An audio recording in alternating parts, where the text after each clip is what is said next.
지난주에는 그러니까 첫 시간이고 어떤 전반적인 개론적인 얘기 잠깐 했고요. 오늘부터 이제 본격적으로 어떤 재정 문제에 대해서 이제 얘기를 하려고 합니다.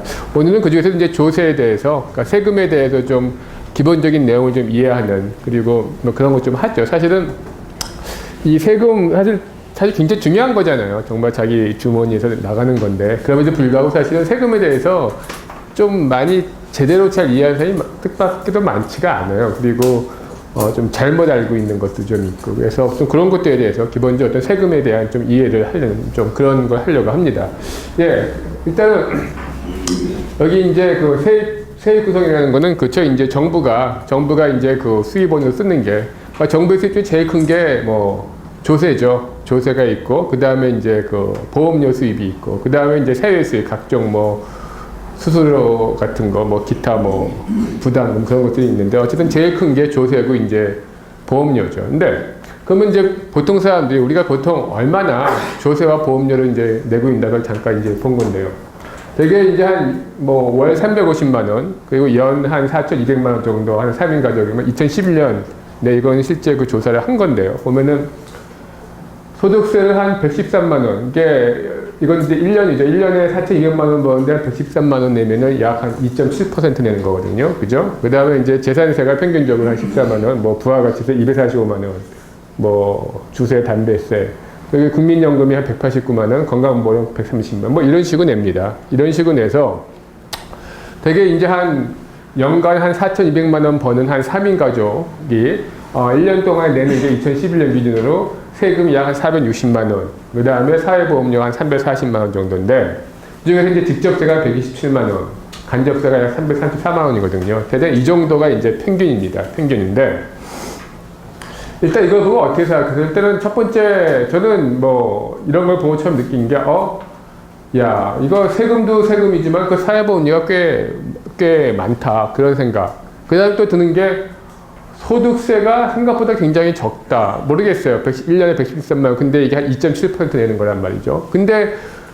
실제로 우리가 뭐 그 소득세율 같은 거 뭐 흔히 알기는 뭐 8%, 16%, 25%막 그런데 의외로 굉장히 적게 낸다. 뭐 이런 것들이 이제 좀 기본적인 특징을 알 수 있는 건데, 예, 그죠. 그래서, 우리나라 조세의 특징을 보면은 되게 이제 가장 기본적인 게 사실은 적게 낸다. 이거는 뭐 대부분이 아시겠지만, 되게 이제 우리나라가 그 세금으로 내는 게 되게 GDP의 한 20%가 조금 안 돼요. 한 뭐 19.5% 그쯤 내고, 거기다가 이제 그 사회보험료까지 합치면은 한 뭐 25% 정도, 그 정도 우리가 내고 있습니다. 근데 이제 OECD 평균은 보면은 한 뭐 세금을 내는 게 한 뭐 25% 내고, 그 다음에 걷다가 사회보험료 합치면 한 33%, 뭐 34% 된다. 그래서 우리가 한 다 합쳐서 세금이랑 보험료 다 합쳐서 한 25% 내고, 근데 OECD 평균이 약 한 33%. 그래서 우리가 좀 적게 내긴 내죠. 좀 적게 냈죠. 뭐 그런 정도인데, 특히 이제 그 중에서도 이제 세금 중에 가장 우리가 많이 내는 게 부가가치세, 그 다음에 소득세, 그 다음에 법인세, 뭐 그런 것도 이제 3대 세목인데, 그 중에서 특히 우리는 이제 그 소득세가 굉장히 좀 적게 내는 편에 이제 들죠. 뭐 그런 것들입니다. 그래서, 근데, 우리가 얼마나 그 세금을 적게 내는지를 이제 보기 위해서 몇몇 이제 OECD 국가들과 이제 실효세율이라는 거는 실제로 내는 세금, 그러니까 세율이 아니라 실제로 낸 세금을 이제 보여주는 건데요. 그걸 이제 보는데, 여기서 그 평균 소득이라고 하면, 여기서 그 평균은 이제 보통 OECD에서 이제 이런 걸 조사할 때 평균 소득이라면 이제 풀타임 정규직 근로자를 말합니다. 특히 이제 제조업 부분에 종사하는 풀타임 정규직 근로자를 기준으로 보통 하는데, 그게 이제 한국은 이 평균 소득이 한 3,500만 원쯤 돼요. 그래서 67%라는 거는 평균의 한 3분의 2 정도 되는 소득을 말하는 거고, 다음에 167은 평균보다 한 3분의 2쯤 더 이제 많은, 이제 뭐 그런 걸 말하는 거겠죠. 되게 보면은, 뭐, 일본은 좀 약간 적고, 스웨덴은 좀 많고 한데, 어쨌든 OECD 평균을 보면은, 그죠? 한 평균보다 한 3분의 2 정도 소득 되는 계층도 한 10%를 내는데, 우리는 1.3%. 그 다음에 평균이 한 15%인데, 우리는 4.1%. 그 다음에 평균에 167% 되는 사람은 이제 그 실효세율이 자기 소득의 21%를 내는데 우리는 약 8.3%밖에 안 돼. 그래서 보면은 우리가 소득세는 정말 굉장히 적게 내요. 정말 다른 외국에 비해서는 굉장히 적게 냅니다. 근데 그럼 왜 이렇게 그 적게 내냐? 뭐 두 가지 이유가 있는데요. 첫 번째는 이제 되게 이제 아시겠지만 소득세는 이게 그 누진세로 돼 있죠. 뭐 최하가 6인가 8인가부터 이제 올라가서 뭐 15, 뭐 24쪽 올라가는데 그래서 이제 한 8,800만 원까지가 그 최고 세율 35%였죠. 그러다가 이제 작년에 그 38% 구간이 새로 이제 그 생겼죠. 그래서 이제 3억이 넘어가면 38%고 8,800만 원 이상이면 35%뭐 그런 식으로 되는데 그래서 이렇게 우리가 누진 구조로 돼 있죠. 그러니까 그 소득이 증가할수록 더 누진적으로 세율도 증가 이제 그런 구조로 돼 있는데 근데 뭐 그거는 뭐 모든 나라 다 똑같죠. 당연히 이제 소득세인 경우는 모든 나라 다 누진세 구조로 돼 있는데 우리는 사실은 그 최고 세율 뭐 38%는 워낙에 뭐 3억 이상 그렇다고 쳐도 예컨대 한 35% 이상만 되는 그러니까 35%면 약 8,800만 원인데요. 그 인구가 그렇게 많지가 않아요. 전체에 굉장히 적은데 외국 같은 경우는 누진세는 누진세인데 우리보다 굉장히 단순하게 돼 있고 정말 아주 그러니까 저소득 계층한테 그 면세 우리는 한 면세점 이하가 약 40%가 조금 안 되죠. 지금 약 40% 정도는 세금을 전혀 한 푼도 안 내죠. 근데 외국은 한 뭐 20% 정도가 세금을 안 내고 그 다음에 한 중간 정도가 한 조금 그 다음에 웬만하면은 상당수가 그 최고 세율을 내요. 그러니까 굉장히 단순하게 되어 있어요. 20%는 세금을 전혀 안 내고 또 나머지 중간 정도는 한 중간쯤 내고 그 다음에 그 유료는 한 3단계 정도 돼가지고 웬만한 사람이 다 그 최고 세율을 내요. 그래서 똑같이 이제 35%가 최고 세율이라고 해도 우리는 35% 이상 내는 사람이 사실은 전체 중에서 굉장히 적거든요. 5%나 내고. 근데 이제 외국은 웬만하면 다 35% 세금을 내거든. 웬만한 게 아니라 한 전체 근로자의 20%는 35%를 내고 그런 식으로 내기 때문에 사실은 단지 그 세율 자체는 비슷해도 훨씬 더 세금을 많이 냅니다. 그게 첫 번째 이유죠. 예. 두 번째가 이제 우리가 그 소득공제, 소득공제 사실 외국도 많이 하긴 해요. 그래서 꼭 이거 이유라고 할 수는 없는 건데, 이제 그런 거죠. 근데 여기서 제가 준 건 뭐냐면은, 사실 우리나라가 원래 그 소득세율은 꽤 높죠. 그래서 예컨대 소득이 뭐 한 8,800만 원 넘어가면 35%는 굉장히 높아 보이는데, 실제로는 한 소득이 1억 정도 돼도 실제 내는 거는 10% 정도밖에 안 내거든요. 근데 그렇게 적게 내는 이유는 이제 주로 소득 공제 때문에 그런 거죠. 그 얘기를 잠깐 할게요. 그래서 이제 다들 이게 뭐냐면은 이게 이제 2010년도에 이게 국세통계연보, 국세청에 발행하는 국세통계연보에 나온 건데요. 2010년에 그 급여액별로, 그러니까 자기의 그 연봉별로 실제로 낸 그 세금, 그러니까 1인당 세액은 실제로 낸 거. 그래서 예컨대 3억을 넘는 사람은 이게 얼마예요? 1억 6천만 원을 낸 거고, 뭐 1억에서 3억까지는 1,700만 원. 이런 식으로 세금을 이제 낸 거, 그죠? 1억 6,110, 예, 그런 건데, 여기서 그 명목세율이란 건 뭐냐 하면은, 소득세법상의 그 세율대로, 그러니까 전혀 아무런 비과세 감면이나 비과세나 감면 그런 게 없이, 그냥 소득세법에 있는 세율대로 냈을 때 각 그 소득별로, 소득 계층별로 얼마큼 낼까가 그 명목 세율입니다. 그 다음에 실효세율은 실제로 낸 거를 말합니다. 그래서, 근데 그 3억 초과 같은 경우 실제로 낸 거는 한 26%를 낸 거고, 근데 명목세율은 32% 그런 건데, 근데 이제 그래서 실제로 보면 아시겠지만 실효세율과 명목세율의 차는 다 그게 어떤 각종 소득 공제, 소득 감면, 그런 것 때문에 이제 생기는 거거든요. 대부분 아시겠지만 우리 신용카드 사용해도 공제해주고, 의료비, 교육비 지출, 연금저축, 그 다음에 근로소득 공제, 부양가족 공제, 그런 것도 다 있죠. 그래서 근로자들은 되게 이제, 2월에 되면은 일종의 13월? 일종의 보너스 같이 추가로 이제 소득 공제로 환급받는 것들이 꽤 있죠. 꽤 있는데, 이제 그런 것이 다 그런 명목인데, 그렇습니다. 근데, 그래서 이제 이거를 보면 알 수 있는 게 사실은 한 3천만 원, 한 4천만 원 정도에도 실제로 실효세율 내는 건 자기 소득의 1%, 2%밖에 안 내요. 우리나라 전체 근로자의 70%는 자기 소득의 1% 정도밖에 세금을 내지 않고 있어요. 그러니까 전체 근로자의 약 40% 정도는 세금을 전혀 안 내고 또 그 위에 30%라고 해도 한 1% 정도거든요. 그래서 사실은 전체 근로자의 70% 정도가 세금을 안 내거나 1% 정도니까 사실 굉장히 미미한 거죠. 그리고 사실은 보면은 전체 근로자의 10%가 소득세 80%를 내고 있어요. 그러니까 상위에서 좀 많이 내기 때문에 그런 식으로 내고 있거든요. 그래서 이제 이런 걸 가지고서 뭐 그런 얘기를 하죠. 보통 이제 언론에서 보면 그 우리나라 그 소득세 문제로서 많은 사람이 세금을 한 푼도 안 내고, 많은 사람이 세금을 한 푼도 안 내고, 그 다음에 이제 소수의 사람들이 대부분을 낸다. 그래서 그게 우리나라 그 소득세의 이제 문제다. 그러면서 어떤 앞으로 증세 방향에서도 보편과세를 했나 그런 얘기를 많이 하는데 사실 그 자체가 아주 틀린 건 아니에요. 실제로는 정말 의심스러우면 본인들이 한번 작년에 아마 세무서 가면 그거 다 이제 해주는데 실제로 보면은 정말 얼마 안 되거든요. 네, 그렇습니다.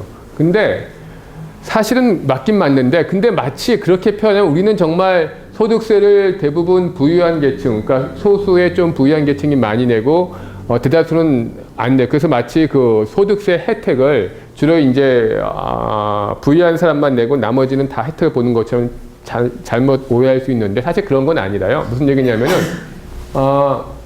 실제로 보면 이제 아시겠지만 우리가 그러니까 평균보다 한 160% 소득되는 분들이 OECD 평균은 21%인데 우리는 8.3%밖에 안 돼요. 그 차이는 우리는 한 3%포인트 이상 차이가 있죠.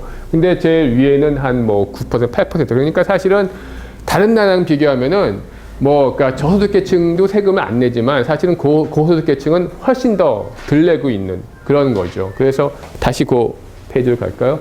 이게 여기 그 절감액이라는 게 뭐냐 하면은 그러니까 소득공제로 인해서 그러니까 원래 이게 명목세율에서의 명목세율과 실효세율에서의 소득 차이인데요. 그러니까 아무런 공제가 없었을 때 이제 실제로 냈어야 하는 거에서 소득공제가 존재하기 때문에 덜 낸 거를 이제 계산한 건데요.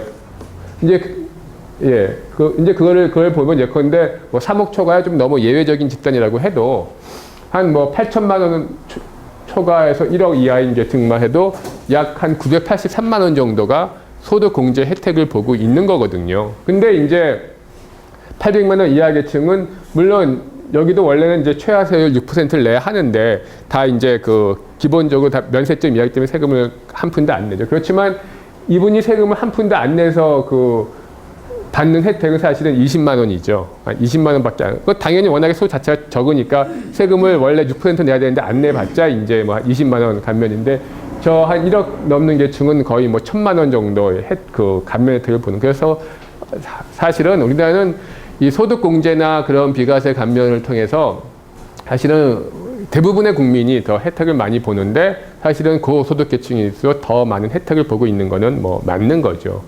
예, 그렇습니다. 그 다음 거 보면. 예. 그러면 이제 제가 지금 말씀드린 우리나라 소득세를 그렇게 적게 내는 이유가 소득공제나 비과세 감면 그런 것 때문에 얘기를 했는데요. 그러면 도대체 왜 이런 소득공제나 비과세 감면이 있냐? 그거에 대해서 잠깐 얘기를 하죠. 대부분 이해할 수 있을 것 같긴 한데요. 일단 이런 거죠. 기본적으로 우리가 이제 어떤 조세가 갖춰야 할 덕목, 좋은 조세는 어떤 기준을 충족해야 될까 했을 때 이제 누구나 다 생각할 수 있는 가장 중요한 게 아마 공정성이겠죠. 그러니까 공평하게 과세돼야 된다는 거죠. 그래서 우리나라 사람들이 가장 소득세의 문제점이라고 하면 대부분 그 얘기를 할 거예요. 자영업자와 근로자 사이에 형평. 근데 근로자는 유리할 지갑이라 그래가지고서 다 내는데 자영업자들은 여러 가지로 세금을 세금을 안 낸다. 그런 게 아마 가장 뿌리 깊은 인식일 거예요. 그래서 저는 사실 그렇긴 하죠. 자영업자분들이 이제 여러 가지로 어떤 경비 처리를 하거나 해서 이제 세금을 좀 덜 낼 수 있는 여지가 많이 있지만 근로자들은 다 원천징수니까 그런 게 없는데 예, 그래서 이제 그런 것처럼 누구나 그러니까 대부분 이런 거예요. 그러니까 적어도 나보다 가난한 사람이 나보다 세금을 덜 내는 거에 대해서는 사람들이 뭐 오케이. 근데 나랑 비슷하거나 나보다 더 여유 있는 것 같은데 나보다 세금을 덜 내면 그거는 정말 참을 수가 없는 거죠. 근데 사실은 그건 뭐 당연한 거죠. 그거는 사실은 꼭 세금뿐이 아니라 사실은 정부 행정이 꼭 지켜야 될 덕목이에요. 그러니까 비슷한 사람을 이렇게 차등으로 대우하는 건 굉장히 가장 피해야 할, 막아야 될 어떤 그런 건데 어쨌든 간에 세금은 더욱더 그런 거죠. 자기 돈이 나가는 거니까. 그런데 사실 개인적으로는 그래요. 물론 근로자가 자영업자보다 대체로 많이 내지만 근로자가 많이 낸다 그래봤자 아까 본 것처럼 대부분은 1% 정도도 안 내고 연봉 1억이래야 한 10% 내요. 근로자가. 근데 그게 모르겠어요. 사람에 따라서는 연봉 1억에 10% 내는 거를 많다고 할 수도 있겠죠. 근데 글쎄 모르겠어요. 저는 그걸 그렇게 많은 건가 잘 모르겠어요. 그리고 개인적으로 저도 이제 근로자인데 근로자가 연봉 1억에 10% 내는 게 많으면 도대체 자영업자들은 세금을 얼마 낼까 뭐 그런 생각이 들긴 한데 어쨌든 간에 그건 그런데 근데 이제 이런 거죠. 근데 지금 말씀드린 것처럼 사실은 가장 조세가 갖춰야 할 가장 기본 덕목이 이제 공정성이고 공정성이 가장 중요한 거는 같은 조건이면 같은 세금을 내야 한다는 거죠. 아까 말. 그래서 이제 자영업자들 계속 우리나라 사람들이 소득세에 대해서 가장 큰 불만이 왜 나랑 비슷하거나 나보다 더 잘 사는데 왜 자영업자는 나보다 세금을 덜 내냐. 그게 항상 제일 불만이란 말이죠. 그죠? 그런 건데. 근데 이제 문제는 이런 거죠. 분명히 가장 조세가 갖춰야 할 가장 중요한 덕목은 같은 소득, 그러니까 소득세가 갖춰야 될 가장 중요한 덕목은 같은 소득이면은 같은 세금을 내야 한다는 거란 말이죠. 그게 제일 중요한 거죠. 그런데 문제는 같은 소득이라는 건 같은 담세 능력이 있으면 같은 걸 내는 건데 문제는 같은 담세 능력이 어떤 거냐가 상당히 이제 애매할 수 있는 거예요. 그러니까 뭐냐면은 이제 근데 똑같이 이제 병이란 친구랑 병치라는 친구가 똑같이 이제 연봉 4천만이라고 쳐요. 근데 병이라는 친구는 애도 3명이고 한참 지금 자라나는 애가 3명이고 부모까지 모시고 살고 병치라는 친구는 그냥 단 부부 둘만 산다고 쳐요. 그러면은 똑같이 4천만 원을 번다고 해도 그렇게 부양가족이 많은 쪽이랑 부양가족이 없는 쪽은 같은 담세 능력, 같은 정도의 능력이라고 할 수가 없는 거죠. 같은 처지라고 할 수 없는 거죠. 그 다음에 예컨대 경철이와 이제 경식이가 있는데 경철이는 이제 작년에 예컨대 의료비로 몇천만, 갑자기 중병이 들어가지고 몇천만 원을 이제 사용했다고 그래요. 근데 경식이는 그런 게 없고. 근데 그러면은 같은 4천만 원을 번다고 해도 의료비로 몇천만 원, 의료비라는 거는 자기가 마음대로 할 수 있는 게 아니죠. 그거는 병 걸리면 꼭 써야 하는 거죠. 교육비도 비슷하고. 그러니까 의료비 지출을 굉장히 많이 한 집이랑 그런 게 전혀 없는 집이랑 비록 같은 소득이라고 해도 같은 담세 능력이라 할 수가 없는 거잖아요. 그러니까 이렇게 비록 소득 액수는 같이 번 돈은 같아도 부양가족이 더 많은 쪽이라든가 더 많은 의료비 지출이라든가 더 많은 교육비 지출을 했다든가 그런 사람들은 어느 정도 그 형편을 감안해 줘야 될 필요가 있다. 그래서 있는 게 소득 공제예요. 그래서 우리가 보통 부양가족 공제라 그래서 이제 부양가족당 얼마씩 공제를 해주고 의료비 공제에서 의료비가 얼마 이상이 넘어가면 의료비 공제도 해주고 또 교육비도 공제해주고 그런 것들이란 말이죠. 그래서 이제 기본적으로 그 다음에 이제 되게 우리가 보면 근로소득 공제라는 게 있어요. 근로소득 공제라는 건 뭐냐면 그건 우리나라만 있는 건데 근로소득 공제는 이런 거예요. 하도 우리나라가 자영업자와 이제 근로자가 형평하지 않다. 자영업자는 빠져나갈 구멍이 많은데 근로자는 없다. 근로자가 억울하다 해가지고서 근로소득 공제라는 게 있어서 자영업자만 특별히 또 공제해 주는 게 있어요. 그건 마치 그러니까 근로자만. 그러니까 뭐냐면 자영업자들은 여러 가지로 경비로 처리하는 게 많은데 근로자는 없으니까 아예 근로소득 공제라 그래서 근로자도 자영업자 비슷하게 기본으로 경비 처리를 좀 해줘요. 그게 이제 근로소득 공제예요. 그래서 그런 근로소득 공제가 제일 크고 그 다음에 이제 부양가족 공제 아까 말한 그 다음에 의료비 공제, 교육비 공제. 그 다음에 또 다른 것도 있어요. 예컨대 연금저축 공제. 사실은 연금저축 공제는 그거는 이제 어떤 정부가 목적을 달성하기 위해서 하는 거예요. 뭐냐면 이제 노후 대비를 위해서 미리 대비를 하라고 해서 연금을 하면은 그걸 노후 대비를 장려하기 위해서 이제 또 이제 공제를 해주는 거고. 그 다음에 이제 또 뭐가 있나요? 그러니까 주택 마련도 있고. 그 다음에 이제 신용카드 공제 같은 경우도 신용카드 공제는 이제 신용카드를 많이 사용하게 하기 위해서 이제 공제해 준 거죠. 그래서 어떤 거래 투명성을 확보하기 위해서 그랬던 거. 그런 겁니다. 그래서 이제 각종 그런 목적으로 하는데 그래서 사실은 뭐 신용카드 공제라든가 연금저축공제는 어떤 다른 정책 목적, 정부가 특별히 어떤 거래 투명성을 더 높이기 위해서라든가 아니면 각자가 노후 대비를 더 잘하기 위해 그런 목적으로 하는 게 있고, 이제 그런 거와 그 나머지는 이렇게 아까 말한 뭐 부양가족이라든가 그거는 같은 소득을 벌어도 그런 어떤 담세 능력의 차이를 이제 좀 이렇게 고려하기 위해서 한 거죠. 그래서 사실은 그 소득 공제 같은 거는, 그러니까 이런 게 우리가 지난 시간에 말한 대표적인 개인들이 받는 조세 지출인 거죠. 그러니까 조세를 덜 내므로써 받는 혜택인 거죠. 하는 건데, 사실 이거는 우리나라만 있는 게 아니라 다 있어요. 모든 나라가 많이 있고, 사실은 외국은 우리보다 더 많아요. 더 많은 게 뭐냐면은 특히 이제 자식에 대해서 애를 낳으면 우리도 이제 부양가족 공제 같은 게 외국은 우리보다 훨씬 더 심해요. 그래서 사실은 외국은 독신자는 무지하게 그 근로소득을 많이 내는데 자식이 키우는 애들이 한 2명, 3명 되면은 굉장히 적고 게다가 그 수당도 줘요. 그러니까 자식 키우면. 근데 우리는 이제 그런 건, 근데 어쨌든 간에 그런 건데, 근데 문제는 그래서 이렇게 소득 공제를 해준다는 건 같은 돈을 번다고 해도 담세 능력이 틀린 거를 서로 이렇게 보정해주기 위해서 하는 거기 때문에 그거는 맞아요. 맞는 건데 문제는 소득 공제라는 게 이런 거죠. 예를 들어서 1,000만 원을 이제 1,000만 원을 공제한다 그러면 이제 내가 이제 1억을 번다고 치면 내 소득이 1억인데 1,000만 원을 공제하면 이제는 9천만 원이 되는 거예요. 그러니까 아예 세금을 부과하는 과세 표준 소득이 1억에서 이제 9천만 원을 1,000만 원을 주는 거예요. 근데 아까 본 것처럼 소득이 8,800만 원 이상이면 35%의 세금을 내요. 근데 그럼 내가 원래 1억인데 1,000만 원을 공제받아서 9천만 원이 되면은 1,000만 원만큼 그 줄어든 거니까 원래 그 1,000만 원에 대해서는 35%가 붙죠.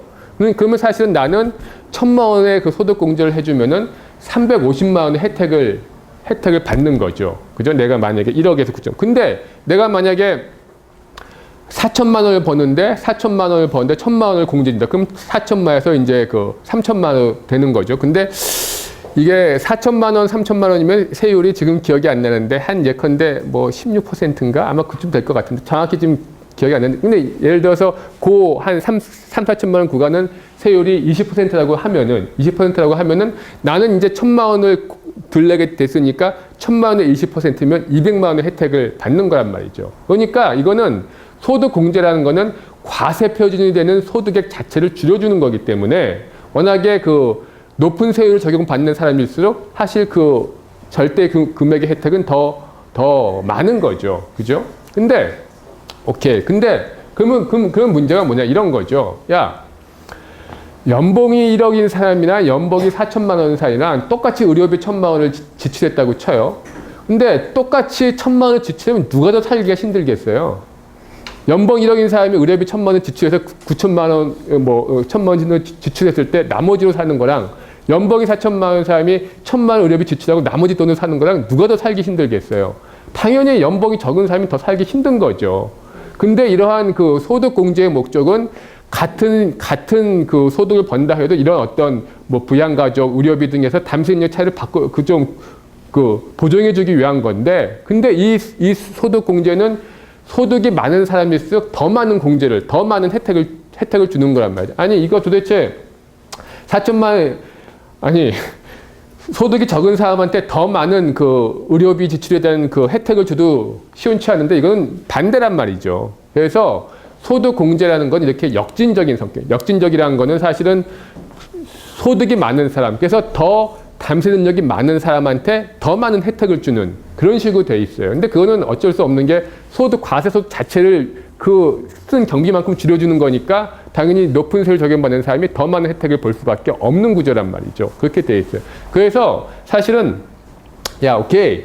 소득 공제가 분명히 맞다. 어떤 이게 개인들 간의 담세 능력의 차이를 보정해 주기 위해서는 소득 공제하는 게 맞긴 맞다. 맞는데, 그래서 하는 건 맞는데 왜 그걸 이렇게 소득 공제를 하지만 사실은 여유 있는 사람이 더 많은 혜택을 보는 거 아니야? 이거는 좀 취지에 틀리는 거 아니야? 해서 많이 지적을 했어요. 저도 그런 지적을 전부터 했었는데, 그럼 이걸 어떻게 하면 좋을까?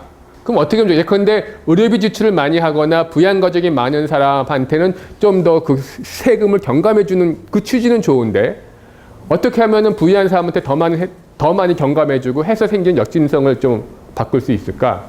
그게 이제 소득공제가 아니라 세액공제를 하는 거예요. 그러니까 세액공제는 뭐냐면 이런 거예요. 1,000만 원을 지출하면, 근데 의료비 지출은 다 똑같이 예컨대 뭐 20%면 20%를 세금을 아예 세금 자체를 이제 감면해 주는 거예요. 그러니까 무슨 얘기냐면 1,000만 원을 내가 의료비 지출했다. 그러면은 1,000만 원에 20%면은 200만 원은 아예 내야 될 세금을 자체를 감면해 주는 거예요. 그러면 예컨대 부유한 사람은 1,000만 원을 원래 내야 되는데 200만 원을 감면받으면 800만 원을 내는 거고, 좀 이제 가난한 사람이 예컨대 300만 원을 세금을 내야 되는데 200만 원을 면제받으면 100만 원만 세금을 내는 거죠. 그러니까 이거는 뭐냐면 자기 소득 계층에 상관없이 그 사용한 경비는 다 똑같은 비율로 이제 그 혜택을 보는 거죠. 그게 세액공제예요.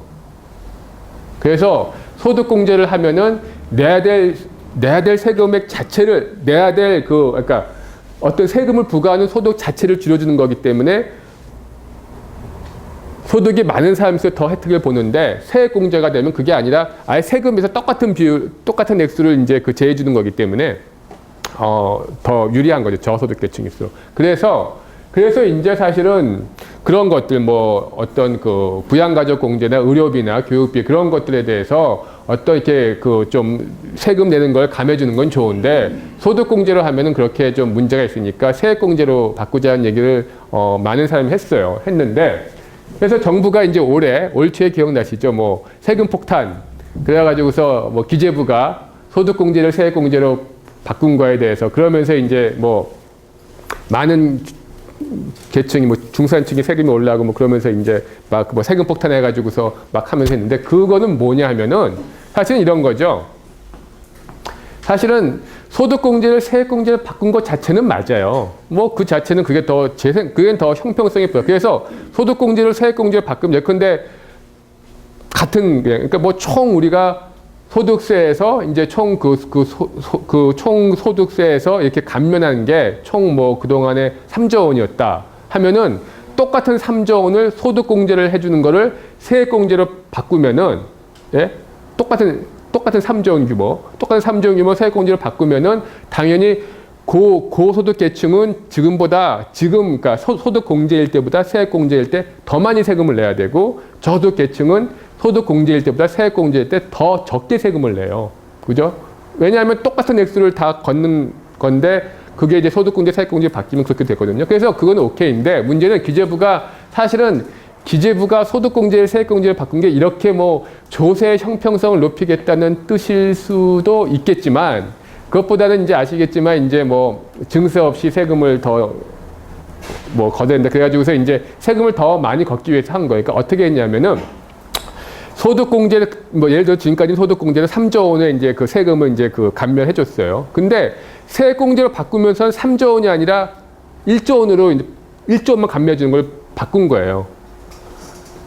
그래서 이제 2조 원을 더 이제 거두려고 그런 거예요. 그러니까 3조 원에서 1조 원을 바꾸니까 고소득 계층은 지금보다 꽤 많이 더 내야 되고, 저소득 계층은 저소득 계층 별로 변화가 없거나 더 덜 내는데, 중간소득 계층도 그 현행보다 약간 더 많이 내게 돼 있어요. 왜냐하면 그걸 통해서 2조 원을 돈을 거두려고 하니까 고소득 계층은 훨씬 더 많이 내고, 중산 계층은 조금 더 많이 내고, 저소득 계층은 변화가 없거나 좀 덜 내게는 뭐 그런 식으로 이제 바꿨거든요. 근데 이거에 대해서 이제 민주당이 뭐 세금 폭탄이니 뭐니 하면서 해가지고서 결국 이제 뭐 좀 그걸 훨씬 더 대폭 줄였는데, 그래서 저는 사실은 그 부분은 소득공제를 세액공제를 바꾼 것 자체는 저는 뭐 그건 올바른 방향이었다고 봐요. 근데 이제 그 과정에서 약간의 뭐 좀 오해도 있었고, 그 다음에 이제 기본적으로 나중에 또 얘기하겠지만, 저는 이 사태는 또 나중에 또 얘기할 거예요. 근데 정말 는 게, 우리나라 사람들 정말 세금 내기 싫어하구나.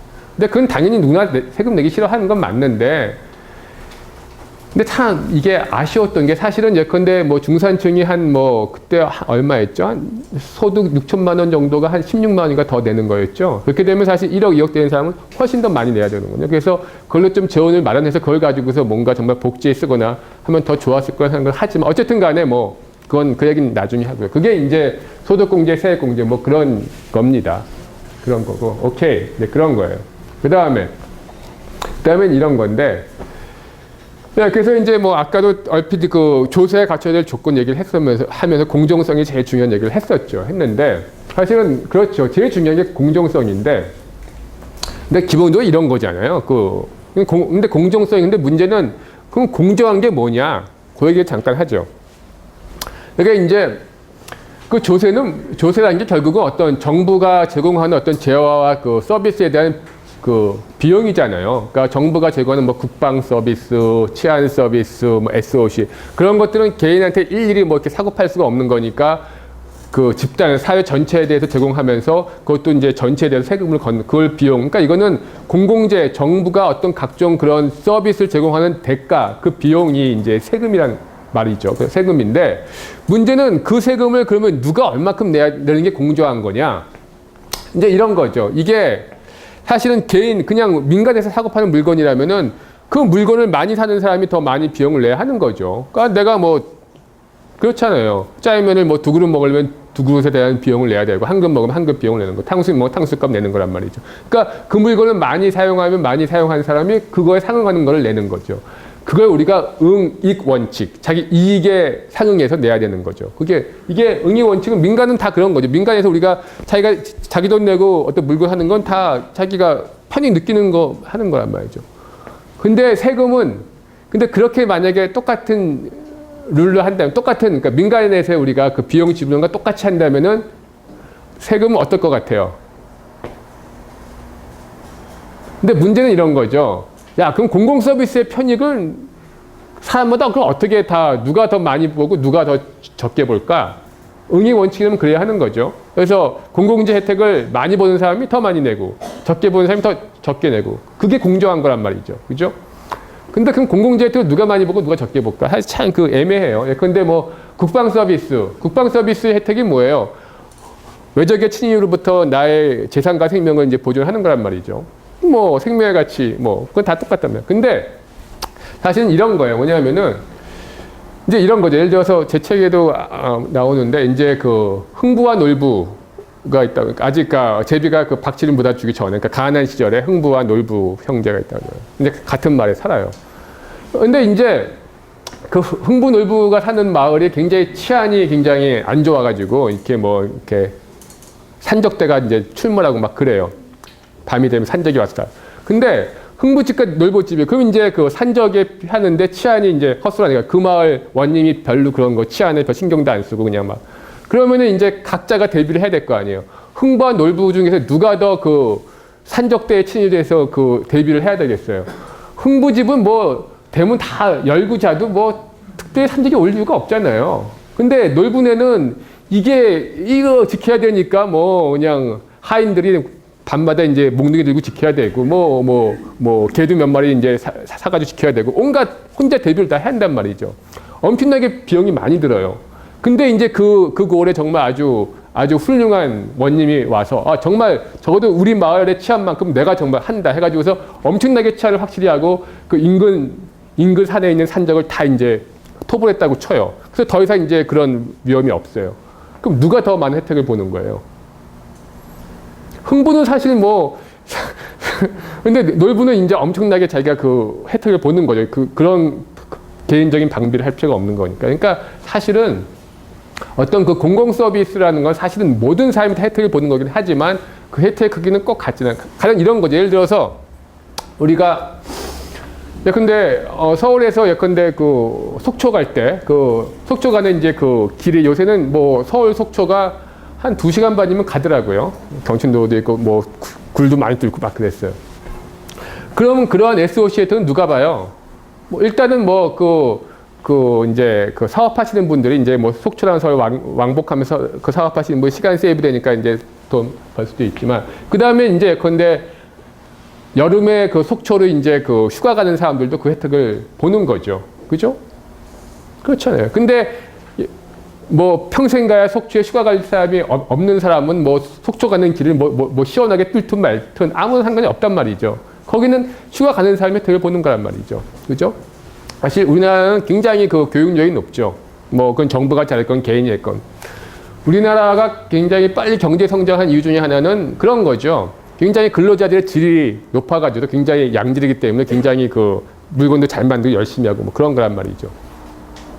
근데 그럼 정부가 어쨌든 우리는 굉장히 그 사실은 다른 나라보다 교육에 투자는 꽤 일찍부터 많이 했어요. 그럼 교육에 투자하는데 이건 사실 정부도 정부지만 개인 투자도 많이 했지만 어쨌든 간에 뭐 정부가 잘 이제 그 교육을 잘 해가지고서 그다음에 우수한 그 능력을 지닌 그런 근로자 그렇게 일할 사람 많은 인력을 배치했다고 쳐요. 누가 그 혜택을 봐요? 기업이죠. 기업이 제일 그 혜택을 보는 거죠. 가장 그러니까 우수한 인력들을 데려다가 이제 하는 거니까 기업이 그 혜택을 보는 거죠. 그러니까 무슨 얘기냐면은 사실은 어떤 공공재 혜택이라는 것도 사실은 공공재라는 건 모든 사람들 다 제공되는 거다. 그러니까 혜택은 다 같다. 사실은 그렇지는 않거든요. 실제로 보면 하나 보면 따져보면 상당히 좀 차이가 많이 있어요. 그래서 사실은 응익 원칙이라고 해도 좀 더 상대적으로 그렇다면 우리 사회에 제공 가까운 정부 공공 서비스 혜택은 뭐 이것저것 개인마다 다르겠지만 아무래도 좀 더 그 사회에서의 좀 고소득, 그 사회에서 좀 더 많은 부를 축적한 사람이 좀 더 어떤 정부의 그런 혜택을 많이 받다고 볼 측면이 있는 거죠. 그래서 이제 응익 원칙에 의해서도 어느 정도 그 소득 계층에 따라서 그러니까 누진세를 해서 또 부유한 사람이 더 많이 내는 게 좀 정도가 될 수는 있어요. 있는데 이런 응익 원칙은 뭐 제가 지금 이거는 샀는데 사실은 조금 약간은 조금 그냥 얼뜻 와 닿지는 않는 거죠. 응익 원칙. 이거는 이제 곰곰이 따져보면 그럴 수도 있다 하고 이제 좀 더 이제 생각을 한번 달리 해보라 하는 측면에서 제가 말씀드린 거고요. 근데 사실은 그것보다 일단 어떤 세금은 이제 응능 원칙, 능력에 맞춰서 그러니까 더 많은 담세 능력이 있는 사람이 더 많이 내라. 그게 이제 어느 정도 우리 사회 어떤 형평성에 합치된다고 생각을 많이 하죠. 그래서 이제 하는 건데 그래서 이제 응능 원칙을 해서 이제 누진세를 해서 누진세라는 거는 세율 자체가 그러니까 똑같은 세율이라고 해도 절대액은 당연히 고소득 계층이 더 많이 내긴 내죠. 근데 그것뿐이 아니라 세율 자체가 그 세금이 소득이 올라가면 더 많이 내게 돼 있죠. 뭐 그런 거죠. 근데 예. 그래서 이제 대부분 이제 동의를 해요. 응익 원칙에 의하든 응능 원칙에 의하든 그러니까 소득이 많으면은 그러니까 좀 더 그러니까 소득이 많거나 좀 더 재산이 많으면은 좀 더 많은 세금을 부담해야 한다는 건 대부분 동의해요. 그거는 어느 나라건 다 동의하는 원칙이란 말이죠. 근데 과연 얼마큼 더 많이 내야 하냐? 얼마큼의 그 차이를 둬야 하냐 하는 게 이제 좀 논란이 되는 거죠. 논란이 되는 건데 사실은 우리나라도 그 아까 그 표에서 봤지만 굉장히 그 세율 자체가 고소득 계층이 더 많이 내요. 그러니까 저는 이제 많은 사람들이 이제 오해하는 게 우리나라는 고소득 계층이 세금을 더 덜 낸다. 혹은 뭐 세율이 더 적다. 실제 내는 건 더 적다. 근데 절대 그럴 수가 없어요. 그거는 암만 그래도 고소층이 세율이 더 높죠. 당연히 더 높은데 그 높은 정도가 정말로 이 자기 어떤 그 부담에 정말 합치될 정도로 높은 거냐 하는 거에 이제 논란이 있지만 당연히 고소득 계층이 더 많이 내는 거는 그거는 뭐 어떤 기준에 틀림이 없어요. 근데 이제 외국과 비교해 볼 때 우리는 전반적으로 다 적게 내는데 전반적으로 적게 그 세율 자체가 전반적으로 다 적으면 실제적인 혜택은 고소득 계층에서 더 많이 보는 거죠. 그래서 이제 이거에 대해서 뭐 부자 증세를 하고 뭐 하는 얘기가 나오는데 부자 증세도 사실은 할 수는 있죠. 할 수 있는데 저 개인적으로는 부자 증세도 좋은데 일단은 흔히 말하는 좀 사실 우리나라 누구나 다 너무 적게 내거든요. 사실 뭐 40%가 한 푼도 안 내고 그 위에 또 30%는 자기 소득이 한 뭐 1%만 내는데 1% 내는 거를 2배로 올려도 한 뭐 2% 되는데 그러니까 저는 조금씩 더 내고 그래서 밑에 계층은 뭐 요만큼 더 올리고 위에 계층은 좀 더 이만큼 더 올리고 그래서 그러니까 흔히 말하는 어떤 그 보편 과세를 하는 게 좀 더 올바른 거라고 생각을 해요. 그래서 부자 증세 너무 그렇게 하는 것에는 저는 잘 모르겠어요. 어쨌든 그 얘기는 나중에 우리 다시 논의할 기회가 있을 거예요. 뭐 그렇다고. 그 다음에 이제 그 법인세 얘기. 되게 요새 이제 특히 민주당에서 뭐 올해뿐이 아니라 작년부터 내내 이제 여야가 이제 증세와 관련돼서 이제 그런 거죠. 민주당은 일단 부자 증세 해야 된다는 거, 그러니까 개인 소득세 그 얘기하고, 그 다음에 이제 법인세를 높여야 된다는 얘기를 하잖아요. 법인세 너무 적다, 높여야 된다. 근데 이제 정부는 이제 안 된다. 뭐 법인세는 기업의 경쟁력 때문에 그건 뭐 안 된다. 뭐 이런 글로벌 시기에 어떻게 뭐 그런 얘기 하잖아요. 항상 법인세도 가장 논란되는 것 중에 이제 하나인 거죠. 법인세는 뭐죠? 기업이 이익에 대해서 이제 매기는 거죠. 그러니까 기업이 이제 그 돈을 벌면 그 중에서 이제 경비는 다 예컨대 인건비라든가 그런 거는 다 이제 다 제하고 남는 이익이죠. 그 남는 이익, 법인의 이익, 매출에서 경비 다 제외하고 비용 다 제외하고 남는 이익에 대해서 세금을 매기는 게 이제 법인세란 말이죠. 근데 삼성전자 같은 경우 이득이 엄청나죠. 몇 조대 아닌가요? 몇십 조인가요? 워낙에 액수가 커가지고 몇 조니 몇십니 감이 안 오는데 어쨌든 엄청난 이득을 보고 있죠. 몇 조대 보고 있는데. 야, 소득이 2억, 3억 대도 세금 20% 이상 매기면은 소득이 2조 되면 얼마쯤 매기는 게 공정한 것 같아요? 그게 사실 이제 논란인 게 이런 거예요. 사실은 법인세라는 건데 이런 거죠. 기본적으로 법인이라는 건 뭐죠? 법인이라는 건 사실은 사람인자 붙지만 사람이 아니죠. 법인을 구성하는 법인의 소유주는 뭐예요? 주주죠. 주주.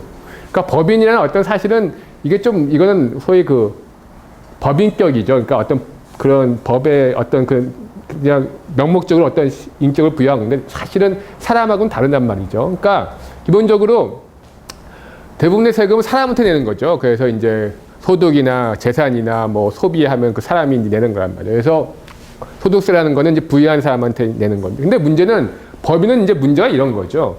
실제로 법인이라는 어떤 하나가 있어가지고 그 영업이익 예컨대 조 단위로 2조를 벌 때 2조를 다 갖는 게 아니란 말이에요. 2조 원 벌면 2조 원을 삼성의 이건희 회장이 다 갖는 게 아니란 말이죠. 사실은 그 삼성의 주인은 주주죠. 주주. 그건 이해하시죠? 사실은 삼성의 가장 최대 주주가 누구예요?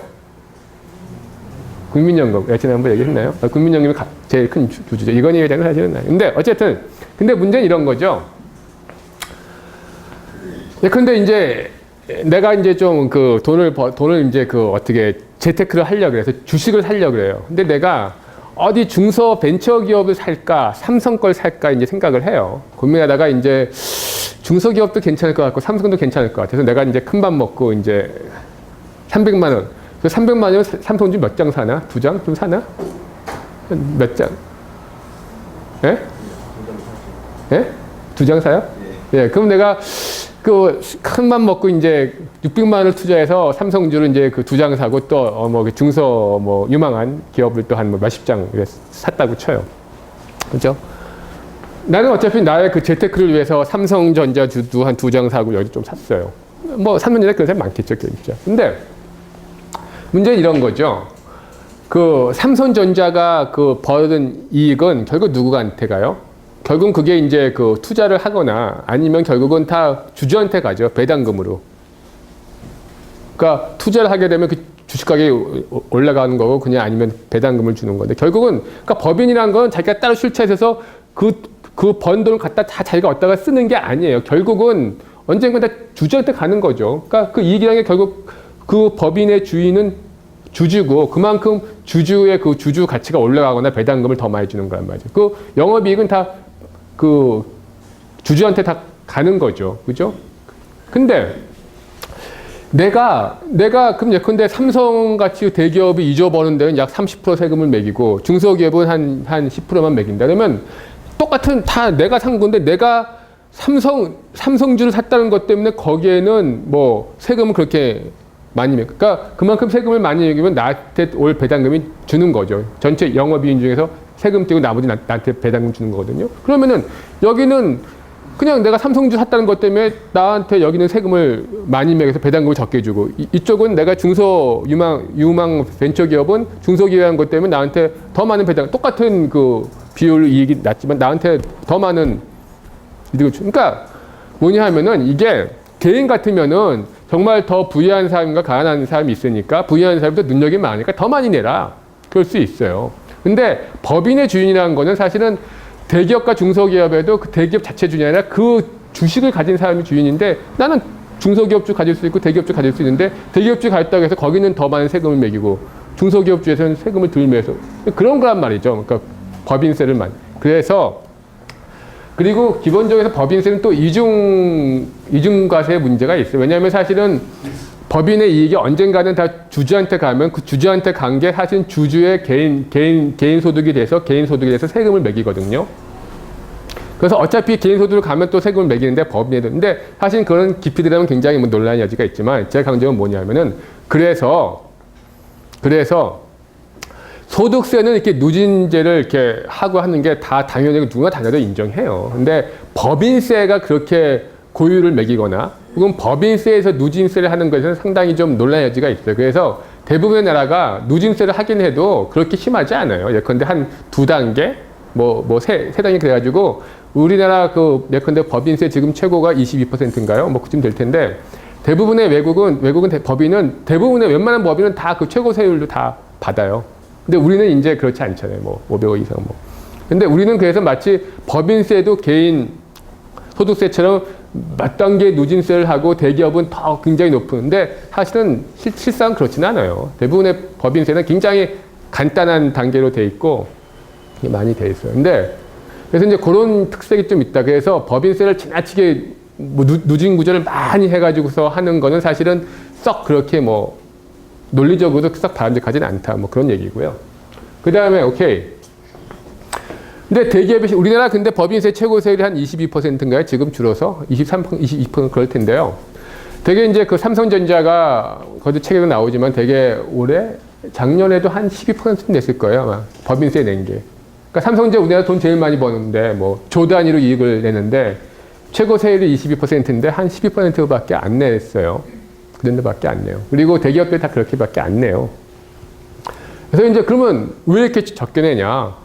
그에 대해서 논란이 있는데, 이제 하나는 오해하는 게 있고, 하나는 진짜 좀 뭐냐면은, 그러니까 왜냐면 법인세도 각종 공제가 많기 때문에 그렇죠. 마치 소득세 공제해 주듯이 법인세도 공제를 하는데, 제일 많이 공제하는 게 그런 거예요. R&D, 연구개발 투자. 그러니까 R&D를 많이 하면은 그게 결국 나중에 기업 가치도 올리고 전체 국가 전체의 어떤 발전에 도움되고 하니까 R&D 투자되는 거는 상당 부분 그 세 공제를 해주고 있어요.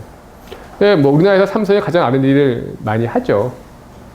그래서 R&D 투자 삼성 가장 많이 받죠. 또 그 다음에 이제 투자세 공제, 특히 이제 고용 창출, 어떤 그 고용 창출을 위해서 투자를 하는 경우에는 또 세액 공제를 해줘요. 근데 두 가지가 다 대기업일수록 더 많이 할 수 있겠죠. 중소기업은 사실 그 여력이 별로 없잖아요. 그래서 R&D 투자세 그런 것들 때문에 대기업이 훨씬 더 많은 혜택을 있는데 사실은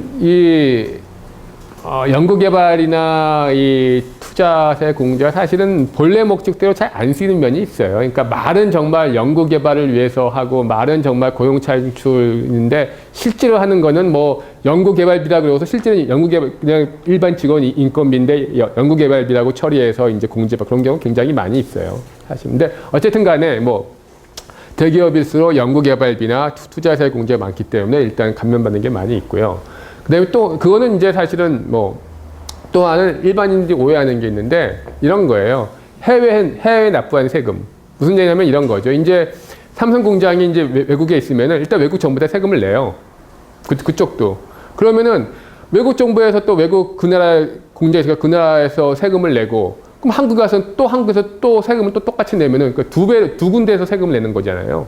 그래서 외국에서 낸 세금만큼은 국내 세금에서 제해줘요. 그건 당연히 그렇게 해야죠. 외국 공장 외국에서 있는 건데 거기서 세금 낸 거 여기서. 그래서 사실은 삼성이 그게 좀 제법 많아요. 해외 워낙 공장들이 많아요. 그래서 거기서 낸 게 좀 꽤 있어요. 그래서 사실은 삼성이 약 12% 정도 실효세율인데 그렇다면은 외국에 낸 걸 치면 그건 정확하지 않아요. 왜냐면 그 통계가 정확하지 않은데 한 16%쯤 낸 것 같아요. 실제로 실효세율. 그렇다고 쳐도 최고세율이 22%인데 한 16% 낸다. 그리고 웬만한 기업들도 한 그만큼 내거든요, 실제로. 우리나라 평균 실효세율이 법인세가 한 16% 돼요. 근데 삼성이 그 정도가 평균 정도밖에 안 낸다 하는 거는 글쎄요, 모르겠어요. 아까 내가 말한 내가 삼성전자 주를 사나 중소기업 주를 사나 마찬가지라고 하는 면에서 본다면은 문제가 없지만 그래도 또 이제 꼭 그런 건 아니죠. 그래서 사실은 삼성전자 같은 경우는 조금 더 내도 되죠. 예. 어쨌든 그런 겁니다. 예. 법인세 그런 건데. 그 다음에 또 한 가지 뭐냐면 이런 얘기 해요. 되게 이제 제 책에 보면 좀 나오지만 GDP에서의 각 세금의 비율, GDP에서 소득세의 비율, GDP에서 소비세의 비율, GDP에서 법인세의 비율을 하면 우리나라가 소득세나 소비세 비율은 GDP에서의 비중이 다른 나라보다 굉장히 적어요. 적은데 법인세는 커요. 다른 나라보다. OECD 평균보다. 그래서 이걸 가지고서 맨날 기재부에서 이제 법인세 올리는 걸 반대하는 논리가 우리는 봐라. 지금도 이미 OECD 평균 보면 GDP 대비 법인세 비중이 높다. 근데 이거는 그런 얘기 하거든요. 사실은 그거는 약간 좀 정직한 건 아니에요. 왜 그러냐면은 첫 번째 이런 거죠. 법인의 수가 많으면은 그러니까 법인의 수가 많으면은 그래서 뭐냐면 그러니까 세금이라는 거는 이익에 대해서 이제 내는 거란 말이에요. 근데 전체 GDP에서 법인이 창출한 이익이 많으면은 당연히 법인이 낸 세금이 많을 수밖에 없는 거죠. 그러니까 중요한 거는 GDP 중에서 법인이 낸 세금이 얼마큼이냐가 아니라 법인의 이익에서 법인 낸 세금이 얼마큼이냐를 따져야 되는데 근데 우리나라는 법인 이익이 굉장히 커요. 다른 나라보다. 다른 나라는 이제 비법인 이익도 꽤 있는데 우리나라는 굉장히 법인 이익이 커요. 근데 그래서 사실 중요한 건 그럼 전체 법인, 그러니까 각 개별 법인이 실제로 내는 세금이 얼마큼이냐 하는 걸 봐야 되는데 그걸 따지면 우리나라가 OECD 평균보다는 약간 적어요. 한 평균 2% 좀 적어요. 우리가 좀 적어요. 그래서 우리나라가 법인세율도 이렇게 OECD 평균 높은 편은 아니에요. 근데 상대적으로 이제 다른 소득세에 비하면 그렇지만 평균보다 높지는 않아요. 그리고 게다가 더 중요한 게 사실은 외국 같은 경우에는 기업들이 사회보험료 굉장히 많이 부담해요. 굉장히 많이 부담하는데 우리는 사실 기업들이 부담한 사회보험료 그렇게 외국에 비하면 굉장히 적거든요. 그래서 사실은 기업이 부담하는 사회보험료와 어떤 법인세 같은 걸 다 합치면 우리는 굉장히 적은 편이에요. 그래서 사실은 그래서 이제 자꾸 정부에서 어떤 경쟁력 그런 얘기하면서 이제 그래서 법인세를 높일 수 없다 그런 얘기 하는데 사실은 그건 약간 좀 어폐가 있긴 있죠. 네, 그런 건 있어요. 그러면 오케이. 그럼 도대체 나는 그러면 법인세에 대해서 어떻게 생각하냐? 그래, 그럼 질문할 수 있죠. 그러면 저 강사 너는 그래서 법인세 넌 법인세 어떻게 생각하니? 글쎄요. 그거 좀 어려워요. 사실은 어려운데 개인적으로는 법인세를 많이 올리기 힘들 것 같아요. 힘들 것 같고 굳이 올린다면은 MB 때 이제 법인세를 낮춘 거 있잖아요. 그 정도. 그러니까 사실은 법인세 추세를 보면은 외국이 법인세 줄여온 건 맞아요. 근데 외국은 법인세가 이 정도 있다가 이렇게 계속 줄여왔고 우리는 법인세율이 이 정도 있다가 이렇게 되오다가 최근에 더 줄였어요. 그래서 사실은 MB 이전으로 가면은 그래도 외국에 다 줄여온 거랑 비슷할 거예요, 아마. 비슷하거나 그래도 약간 더 낮을 것 같긴 해요. 근데 이제 우리가 해서 근데 저는 사실은 법인세는 그렇게 많이 근데 저는 법인세율 자체를 더 높이는 것보다는 이제 법인세에서 어떤 각종 비과세 감면 축소 같은 게 보면 좀 불합리한 것들이 많거든요. 그런 것들 좀 정리하는 게 법인세에서는 좀 더 올바른 방향이거든요. 그리고 개인적으로 그런 생각을 하고 있습니다. 그런 거고요. 교정세라는 건데요. 뭐냐면은 되게 이제 세금이라는 게 기본적으로 경비를 마련하기 위한 거죠. 그러니까 아까 말씀드린 것처럼 어떤 정부가 제공하는 서비스와 재화에 대해서 그에 대한 비용을 이제 걷는 게 그런 거죠. 이제 세금일 텐데. 근데 이제 세금이 이렇게 비용을 걷는 목적 외에 또 다른 목적까지. 그러니까 그런 것도 있어요. 뭐냐면은 그러니까 어떤 세금이라는 인센티브를 가지고서 그러니까 세금 감면이죠. 세금을 감면하거나 아니면 세금을 더 많이 매기거나 해가지고 그래서 정부가 장려하고 싶은 행동에 대해서는 세금을 이제 감해주고 정부가 막고 싶은 행동에 대해서는 세금을 더 많이 매겨가지고서 그걸 못하게 하는 그러니까 그런 세금을 인센티브로 하는 경우가 있어요. 그러면 우리가 교정세라 그러죠. 뭔가 어떤 행동을 이렇게 고치기 위한 그런 세금이라고 하는 건데, 사실은 교정세가 굉장히 많아요. 굉장히 많은데, 가장 대표적인, 역사적으로 가장 대표적인 게 그 술, 담배에 대한 거죠. 술, 담배에 대한 거. 죄악세. 그러니까 영어로 신텍스. 그래서 우리말로 하면 죄악세. 사실 번역은 좀 이상하긴 해요. 죄악세. 근데 이제 뭐 그렇게 해서 술, 담배 이렇게 하는 거죠. 하는 건데, 사실은 뭐 여기 술, 담배 하시는 분들 다 알겠지만 세금이 엄청나죠. 걷다가 뭐 세금에다가 부담금 다 치면 사실 100%가 넘거든요. 거기 매기는 게. 그래서 저도 개인적으로 굉장히 불만이긴 한데, 저는 뭐 담배 안 피니까 담배 세금 매는 건 좋아. 사실 우리 담배값은 좀 싸요. 그죠? 외국보다 굉장히 싸요. 우리 담배값은. 술값은 좀 비싼 것 같아요. 외국보다. 근데 100%가 넘어요. 그러니까 세금만, 예컨대 술 같은 경우 세금이 한 70%, 거기다가 이제 각종 뭐 부담금 붙고 뭐 붙고 하는 것보다 더 많이 올라가는데, 네. 그러니까 술, 담배에 대해서 이렇게 세금이 많은 거의 근거는 뭐예요? 그러니까 그 술, 담배는 나쁘다. 나쁘니까 이런 걸 좀 술, 담배를 좀 자제해라. 그래서 자제하기 위해서 그 비용을 뭐 비싸게 한다. 그런 거죠. 그래서 예컨대 그 담배값 얼마 전에도 그런 얘기 나오다가 많았는데, 담배값을 대폭 올린다고 했잖아요. 그 세금을 많이. 그래서 담배값을 올리는 근거가 담배 소비를 줄이기 위해서 이제 그렇게 한다고 그랬었죠. 그런데 사실은 이제 이런 게 사실은 왜 그러면은 술, 담배를 못하게 할까요? 정부가? 이거 사실은 저같이 이제 어떤 정부 역할을 연구하는 사람들이 굉장히 중요한 이슈예요. 왜 술, 담배를 정부가 못하게 할까? 일단 첫 번째 이런 거죠. 술, 담배 하면 자기 건강 해치니까. 건강 해치니까 그거를 뭐 몸이 나쁜 거니까, 해로운 거니까 그거를 이제 못하게 막기 위해서 비싸게 한다. 그럴 수 있어요. 근데 문제는 이런 거죠. 아니, 내가 뭐 한두 살 먹은 애도 아니고, 내 몸 망가지는 거, 내가 그냥, 오케이, 내가 뭐 술, 담배 하면 그게 뭐, 내 몸 망가지지 뭐. 그러니까, 나도 어차피 술, 담배 하면 내 몸 안 좋다는 거 알지만 나는 내 몸 망가져 좋으니까 그냥 술, 담배 할게. 그냥 성인이 자기가 와서 자기가 판단해서 하는 건데, 그거에 대해서 정부가 강제로 비싸게 해가지고서 막는 거잖아요. 어떻게 생각해요? 그 정부가 그런 행동을 할까? 정부가 어떤 규제는 이럴 수는 있어요. 남한테 피해를 준다면은, 그거는 이제, 그러니까 범법행위를 막는 거는 남한테 피해를 주는 거니까 막는 거란 말이에요. 근데 자기가 집안에서 어떤 짓을 하든 뭐 그거야 뭐 남한테 피해 안 주면 사실 굉장히 논란의 여지가 있어요. 근데 이제 이럴 수 있죠. 술, 담배 남한테 피해를 줘서 그런다. 근데 술 먹고 이제 술 규정하고 막 그러거나, 담배 하면은 이제 간접 흡연으로 뭐, 그럴 수 있죠. 그럴 수 있는데, 사실은 근데 담배는 간접 흡연이 문제가 된다고 그래가지고서 요새 뭐 술집에서도, 그러니까 어떻게 요새 음식점에서도 담배 다 못 피우죠. 어떻게 술집에서 술 마시면 담배도 못 피게 하고 뭐 그러잖아요. 그래서 나는 별 상관없는데 이제 좋아하는 사람들 뭐 그런 식으로 해서 이제 간접 흡연하냐고 뭐, 그러니까 이렇게. 근데 오케이, 그러면 정말 그러면은 이렇게 공공장소라든가 사람들이 많이 모여서 뭐 담배를 뭐 금하던가 해서, 그러면 따로 어디 나가서 혼자 피는 거에 대해서는 뭐 상관없는 것. 근데 그러면 그렇게 해야지 왜 그럼 세금을 많이 매길까? 사실 논란의 여지가 있죠. 논란의 여지가 있는데, 첫 번째는 그런 거예요.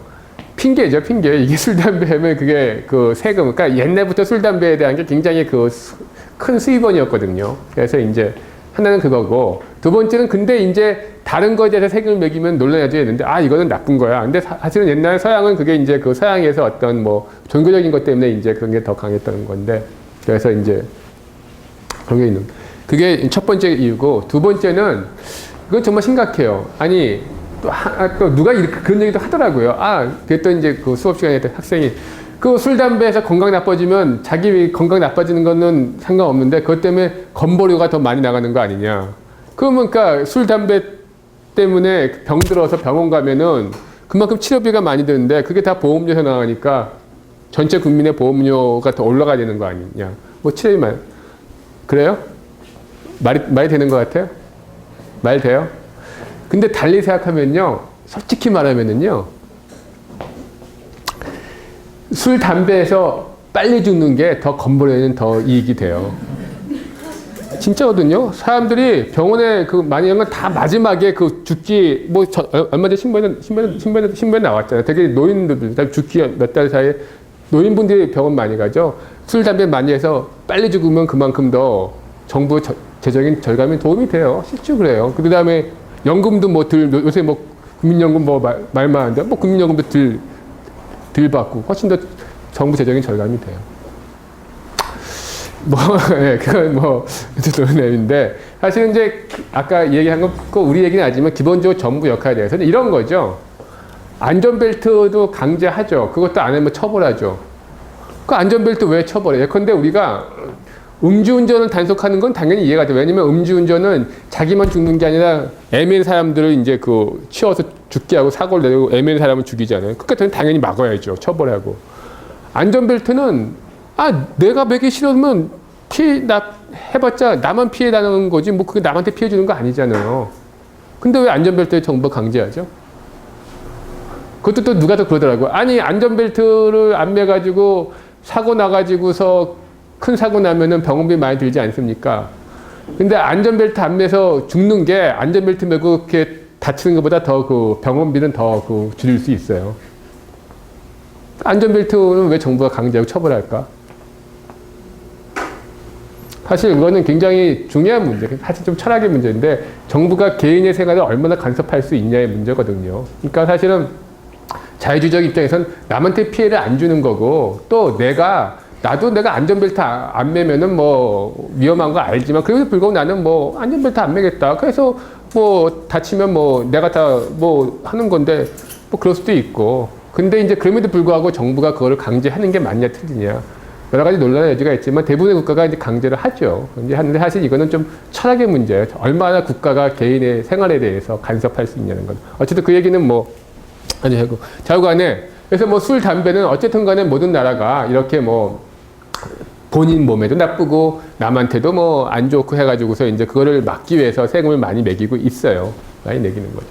사실은 비만세라는 것도 아시죠? 비만세라는 건 우리나라는 없는데 뭐냐면은 살찌는 것에도 세금을 매기죠. 살찌는 거에 세금 어떻게 매길까요? 몸무게를 재서 몇 킬로 이상이면 세금을 매기나 킬로당? 그건 아니죠. 이제 비만세는 이제 패스트푸드 같은 거, 어떤 패션, 지방이 많거나 그런 이제 살찌게 만드는 그러니까 뭐 당분이나 지방이 많이 든 거에 대해 세금을 매기거나 패스트푸드에 대해서 이제 세금을 매기는 거라면 어떤 비만의 주범으로 되는 그런 것들에 대해서 이제 세금을 많이 매기는 건데 이거는 이제 외국에서는 이제 일부 국가가 시행을 했죠. 사실 논란의 여지가 있죠, 이거는. 근데 이것도 아까 말씀드린 것처럼 이거는 비만세가 자기 몸 안 좋아지는 건데 근데 이제 사실은 그런 얘기도 있어요. 뭐 비만도 아까 말한 것처럼 비만인 경우가 정상인 경우보다 훨씬 더 병원을 많이 간대요.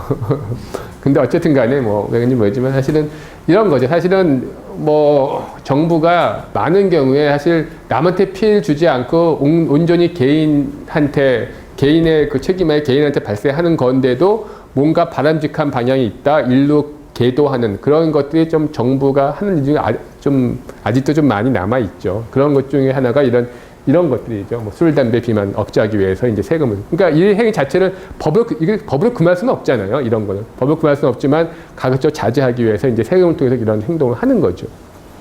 근데 사실은 이게 교정세는 이렇지만 세금의 형태는 아니지만 부담금 같은 건 굉장히 많아요. 우리 부담금 실제로. 그러니까 그것도 세금에 마찬가지죠. 세금이나 이름 아니지만 예를 들어서 그런 거예요. 뭐죠?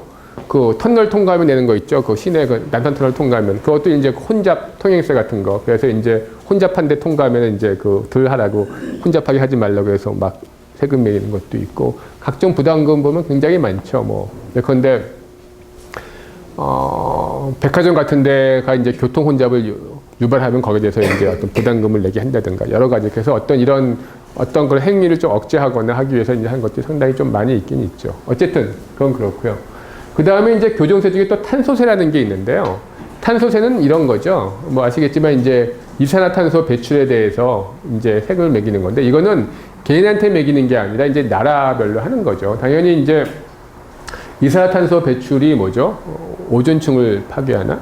아닌가? 어쨌든 뭐 이산화탄소 배출이 굉장히 문제라고 그러죠. 그것 때문에 지구 온난화의 주범이 되고 나중에 이게 인류적인 재앙으로 온다고 그러잖아요. 그래가지고서 각 나라별로 탄소 배출을 좀 규제해야 되겠다 해가지고서 이제 거기에 대해서 뭐 여러 가지 이제 방안을 이제 많이 하죠. 세금을 매기기도 하고 해가서 이제 그런 걸 하고 있죠. 그래서 사실은 탄소세는 사실은 뭐 필요하죠. 지나치게 이산화탄소를 많이 배출하는 거에 대해서 어떤 그 막을 필요가 있으니까. 근데 사실은 굉장히 힘들죠. 탄소세를 매기면은 이제 기본적으로 그런 탄소를 많이 배출하는 게 다 이제 공장에서 나오는 거든가 아니면 뭐 자동차 뭐 그런 것들에서 다 나오는 게 많은데 그렇게 되면 한데 산업에는 큰 영향을 미칠 수 있죠. 미칠 수 있는데 그래서 탄소세가 이제 어떤 지구 온난화를 막기 위해서 탄소세 혹은 뭐 더 심하면 탄소 배출권 뭐 그런 것도 있는데 그런 것들을 해가지고 이제 어떤 탄소의 그 배출을 막아야 되겠다는 게 있는데 근데 그건 국제적으로 공조를 해야지 되는 거죠. 국제적으로 이제 공조를 해야 되는 건데 사실 잘 안 되고 있어요. 전 세계에서 탄소를 가장 많이 배출한 나라가 어디겠어요? 중국? 인구가 제일 많으니까? 그럴 수 있죠. 또. 미국이죠, 미국. 가장 많은, 그러니까 환경 파괴 가장 많은 건 미국이죠. 미국이 전 세계 모든 뭐 종이 소비, 모든 어떤 그러니까 전 세계 그 펄프 소비, 또 어떤 탄소 배출, 모든 게 다 미국이 가장 많이 하고 있죠. 그래서 미국이 반대해서 안 되고 있죠, 지금. 탄소 배출. 어쨌든 뭐 그런 거 있고. 다음에 이제 그 토빈세라는 거는 뭐냐면은 그것도 이제 이런 거 있어요. 토빈세라는 거는 그러니까 이런 것들이 다 어떤 행위를 막기 위한 건데 토빈세라는 건 이제 토빈이라는 경제학자가 낸 건데 그런 거 있죠. 그러니까 예를 들어서 우리 그 IMF 때 그 기억나시죠? 우리가 IMF를 맡게 좀 이따 나오겠죠. IMF를 맡게 된 게 이제 그 단기 어떤 투기 자금이 갑자기 유입해서 막 그런 거잖아요. 그래서 요새도 보면은 어떤 이게 건전한 금융 거래를 위해서 어떤 뭐 투자를 위해서 해외 자본이 많이 들어오고 나오고 하는 건 좋은데 이제 대부분의 요새 그 단기적인 그 자본 유출은 다 투자가 아니라 어떤 그 환차에 가지고 어떤 그 투기성이잖아요. 그래서 갑자기 막 와서 갑자기 그 나라 뭐 이렇게 환율을 막 엉망으로 만들어 놓고 또 싹 그 빠져나가고 헤지펀드도 그런 걸 많이 하잖아요. 그래서 우리 IMF도 이제 그런 거에 약간 희생이었다고 볼 수 있죠. 단기 그 투기 자본들에 의해서. 근데 그런 것들을 좀 막기 위해서 이렇게 단기적으로 이제 외환 거래하는 거에 대해서 세금을 매기자. 그렇게 되면 이제 아무래도 그게 좀 이제 단기적으로 하는 거는 좀 덜 하지 않겠냐 하면서 그런 거를 이제 해서 어떤 금융 거래에 좀 안정화를 하자 하는 게 토빈세라는 게 사실은 굉장히 오래전에 몇십 년 전에 이제 주창을 한 거죠. 주도 얘기를 했는데 그때는 그냥 이론적인 걸로 치부됐는데 그 뒤에 이제 점점점 어떤 이런 금융 거래가 훨씬 더 많아지고 이런 정말 투기 자본이 훨씬 더 많이 하면서 어떤 세계 금융거래의 어떤 불안정을 야기하니까 점점점 토빈세 도입에 대해서도 이제 많이 검토를 했죠. 근데 이것도 또 미국이 반대하죠.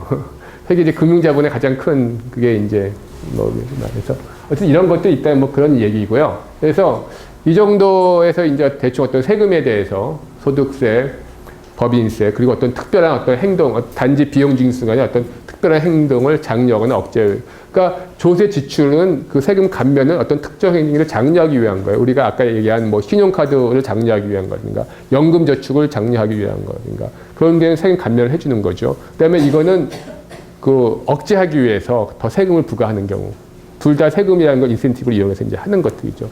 그런 것들이 이제 세금의 어떤 목적, 역할로 좀 쓰이고 있는 거죠. 예, 그렇습니다. 그리고 이제 뭐 세입 측면은 그 정도로 얘기하기로 하죠. 사실은 뭐 얘기하려면 굉장히 길어지는데요. 우리가 뭐 시간이 짧으니까 그냥 간단히 중요한 것만 하고 넘어가요. 그 다음에 이제 그 세출 얘기입니다. 세출인데 이게 여기서 전체 막대기가 전체 정부 지출인데 그 중에 빨간색이 복지 지출이고 파란색이 복지 지출을 제외한 나머지예요. 이거는 제가 지난 시간에도 잠깐 얘기를 한 것 같긴 한데 우리나라가 보면은 우리는 전체 나머지 다 합치면 우리나라는 한국은 제일 끝에 약 30%죠. 30%인데 덴마크는 한 정부 지출 GDP에서 50%가 넘죠. 그러니까 엄청난 거죠. 그러니까 이거를 시장 경제라고 할 수 있나? 전체 GDP의 한 57%가 정부가 쓰고 나머지 43%가 민간이 쓰는데 덴마크 프랑스도 다 이렇게 되죠. OECD 평균도 약 40이 좀 넘어요. 이게 이제 평균인데 약 40이 좀 넘죠. 우리가 약 한 30% 정도 되는 거고요. 전체 GDP 중에서 이제 정부가 쓰는 돈이 그만큼 된단 말이죠. 되는데 보면은 파란색은 이제 복지를 제외한 나머지들이란 말이에요. 나머지는 되게 좀 차이 있지만 큰 차이는 없어요. 큰 차이는 없고 OECD 평균이 이만큼인데 우리는 이만큼. 거의 비슷해요. OECD 평균 한 뭐 20%, 우리가 한 뭐 19%. 그래서 복지를 제외한 나머지는 다 비슷해요.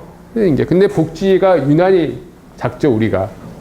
평균이 이만큼인데 우리가 이만큼. 그래서 한 이 정도 차이가 있는 거죠. 복지만 사실은 한 10%포인트 이상 차이가 있는 거죠. 그래서 뭐 왜 이렇게 차이가 있냐. 그건 제가 지난 시간에도 아마 잠시 얘기를 한 것 같긴 한데 그런 거죠. 그러니까 기본적으로 어떤 그럼 국가의 역할, 국가의 경제적인 역할, 국가가 돈을 어디에 쓰냐, 뭘 위해서 돈을 사용하냐 했을 때 기본적으로 지난 시간에 말씀드린 것처럼 뭐 국방, 치안, SOC 그런 거는 모든 국가가 다 해야 하는 거란 말이죠. 그거는 뭐 옛날 국가도 그러고 지금 국가도 그렇고 뭐 동양 서양 막론하고 뭐 그런 건 기본적으로 다 국가가 해야 될 기능이란 말이죠. 그런 거에는 다음에 교육, 뭐 교육도 뭐 그런 것들은 기본적으로 다 한단 말이죠. 그래서 그런 것들에 대해서는 큰 차이가 안 나요. 근데 이제 복지는 그게 이제 복지만은 그게 정말 국가의 역할에 따라서 굉장히 일단은 복지가 국가 역할로 된 것 자체가 거의 19세기 말 20세기 들어와서 된 거고 20세기 들어와서 돼도 얼만큼을 복지를 국가가 책임져야 되냐에 따라서는 이제 국가마다 나라마다 그 굉장히 입장이 틀리단 말이죠. 그래서 미국 같은 경우는 선진국이라고 해도 가능한 한 개인한테 맡기고 이제 정부가 적게 하는 거고 뭐 스웨덴 그런 데는 많이. 그래서 복지만은 그게 국가의 역할이냐, 국가의 역할이라고 해도 어디까지 국가의 역할이 하는 게 국가의 역사와 전통, 지도에 따라 굉장히 틀리기 때문에 굉장히 편차가 크죠. 나머지는 뭐 다 거의 별 차가 없단 말이에요. 그런 거예요. 근데 네, 이거는 제가 지난 시간에도 잠깐 얘기를 한 건데요. 흔히 이제 그런 얘기, 도대체 우리나라 그 복지 유출이 굉장히 적은데 그 이유가 뭐 토건, SOC, 그 다음에 방위, 거기에 너무 많은 지출을 하기 때문이다. 그래서 어떤 토건과 국방비를 줄이면 복지비를 충분히 달성할 수 있다. 그게 전혀 아니라고 지난 시간에 얘기했는데 그걸 잠깐 펴로 보는 거죠. 보면은 이건 이제 복지 유출을 제외한 나머지들이에요. 복지 유출을 제외한 나머지에 대해서는 2007년 건데요. 되게 이제 보면은 평균이 나머지가 22%인데 우리가 한국이 한 뭐 21.8 거의 비슷해요. 나머지 유출 평균 비슷해요. 근데 이제 구체적인 분야별로 보면 좀 틀리죠. 좀 틀리는데 뭐 보면은 이제 국방 같은 경우에 우리가 한 2.6% GDP의 한 2.6% 정도 쓰죠. 약 한 30조 좀 넘죠. 한 뭐 3조, 35조쯤 쓰는데 평균이 한 2.2%. 그러니까 우리가 분명히 평균보다 좀 많이 쓰죠. 많이 쓰는데 사실 전 세계에서 보면은 미국이 가장 많이 쓰죠. 미국이 5.1% 쓰고 이렇게 쓰고 있어요. 영국도 우리보다 많이 쓰고 그런데 그래서 보면은 사실 국방이 의외로 우리가 많지가 않아요. 그러니까 우리는 사실 남북 대치하고 있잖아요. 남북 대치하고 있는 입장에서 국방에 좀 더 많이 쓸 수밖에 없는데 그래도 보면 미국보다 그렇게 많이, 물론 미국이 워낙 많이 쓰지만 일본 같은 경우에 이제 국방 자체가 이제 금지되어 있으니까 이제 좀 그런 거고 영국, 뭐 프랑스 그렇게 우리가 뭐 많이 쓰는 건 아주 많이 쓰는 건 아니에요. 좀 적게 쓰고 있죠, 사실은. 생각보다는 남북 대치 상황을 고려하면 그렇게 많이 쓰지 않아요. 근데 물론 이제 이렇게 우리나라가 국방비가 적은 이유 중에 하나는 그런 게 있죠. 우리나라 국군 장병이 몇 만이죠? 한 60만 대군인가 아직도? 저 때도 60만 대군인데 지금도 60만 대군인가? 모르겠지만 뭐 60만 대군인데 60만 대군에 대한 인건비가 굉장히 적죠, 우리는. 우리는 별로 이제 인건비가 월 한 10만 원쯤 되나요, 평균? 지금 아마 그쯤 될 거야, 10만 원 정도. 그러니까 우리는 이게 다 의무병이 되고, 월급 얼마 안 주니까 의무병에서 생각보다 우리의 군사 규모에 비해서는 뭐 많이 안 쓰는 거죠. 어쨌든, 국방 그렇고요. 경제 우리가 좀 많이 쓰긴 많이 써요. 6.1%니까 좀 많이 쓰죠. 평균이 약 4%인데 좀 많이 쓰긴 많이 쓰죠. 많이 쓰는데. 근데 경제가 뭐 사실 경제 중에서 SOC는 아마 절반이 안 될 거예요. 경제 쓰는 것 중에서 SOC가 한 3분의 1이나 될까? 약 3분의 1. 약간 그 정도밖에 안 돼요. 그 중에 SOC는. 나머지는 여러 가지 각종 뭐 지원 그런 게 많은데.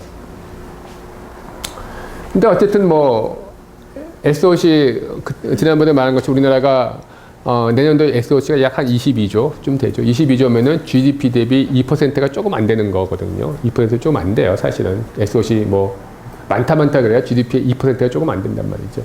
물론 그 밖에 이제 뭐 SOC라고 분류 안 되지만 복지에도 약간의 뭐 건설성이 환경도 있긴 있지만 그런 거 자체도 그렇게 많지는 않아요. 어쨌든 그래요. 나머지는 우리가 평균보다 그렇게 높은 게 별로 없어요. 국방이랑 경제병이면 나머지는 평균보다 좀 낮으면 낮지 그렇게 높진 않아요. 그죠? 그래서 사실은 이게 뭐냐면 우리가 사실은 어떤 다른 그 세출 구조를 바꿔서 그러니까 다른 부분에 좀 절감을 해가지고서 복지로 돌릴 수 있는 여지가 그렇게 생각보다 많지는 않다는 거죠. 그래서 끼케야 뭐 한 뭐 GDP 대비 뭐 2%포인트 정도 많아야 그 정도지 그렇게 많지가 않아요, 사실. 2%가 사실 많은 거죠. 2%면 한 24조, 24호조인데.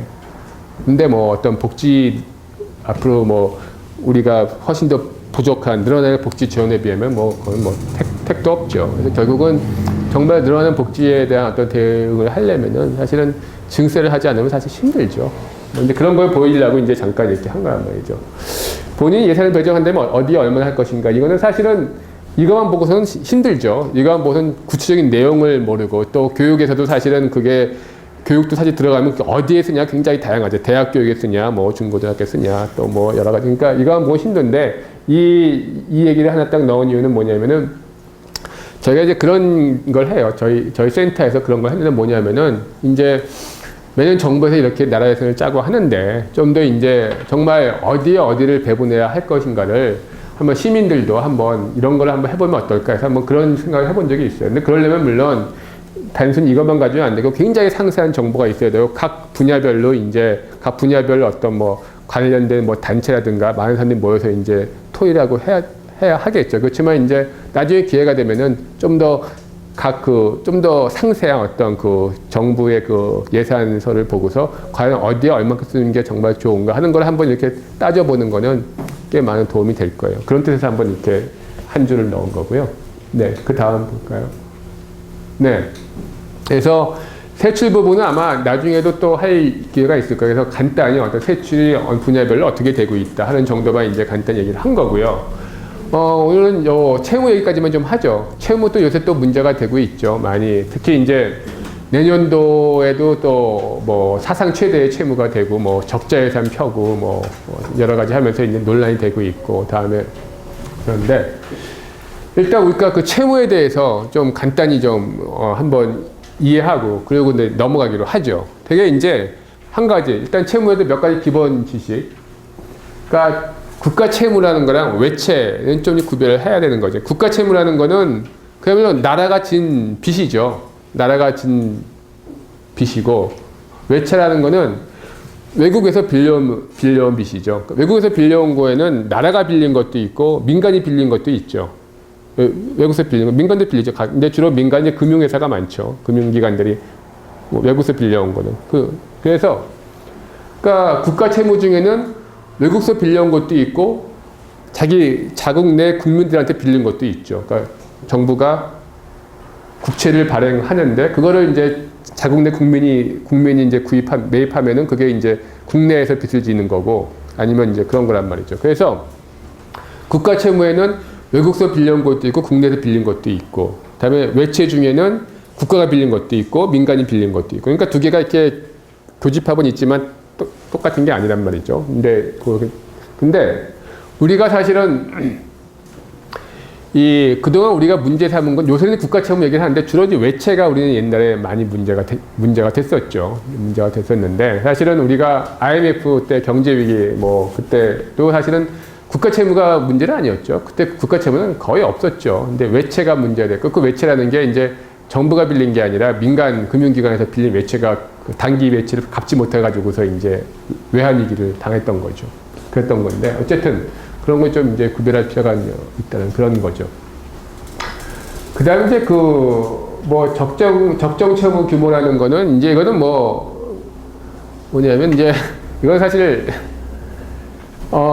대부분의 나라가 채무가 다 있어요. 다 빚을 주고. 그러니까 뭐냐면 사실 개인도 그렇잖아요. 뭐, 개인도 뭐, 여유가 있어도 빚을 지고 있잖아요. 우리도 사실은, 근데 실제로 개인도 보면은, 그러니까 주식을 산 사람도, 그러니까 어떤 자기 재테크를 하려고 주식도 사고, 뭐, 부동산도 사면서 또 동시에 빚도 지고 있죠. 그러니까 자기 자산도 있고, 빚도 있고, 다 있잖아요. 우리도 마찬가지. 우리도 해외 자산도 있고, 빚도 있고, 둘 다 있어요. 우리도 다 있는데. 그래서 네트로 치면 우리는 뭐, 그렇게 뭐, 아마 자산이 더 많을 것 같긴 한데요. 근데 어쨌든 간에, 모든 나라가 빚이 없는 나라는 없죠. 다 웬만큼 다 빚을 져요. 여러 가지 이유. 근데 한 가지.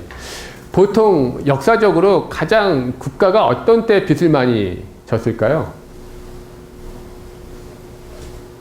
국가 채무. 전쟁이죠. 가장 뭐 그러니까 빚이라는 게 그렇잖아요. 그러니까 보통 사람들이 어떤 때 빚을 져요. 그냥 보통 평상시에 별로 빚을 안 져요. 갑자기 어떤 뭐 큰일이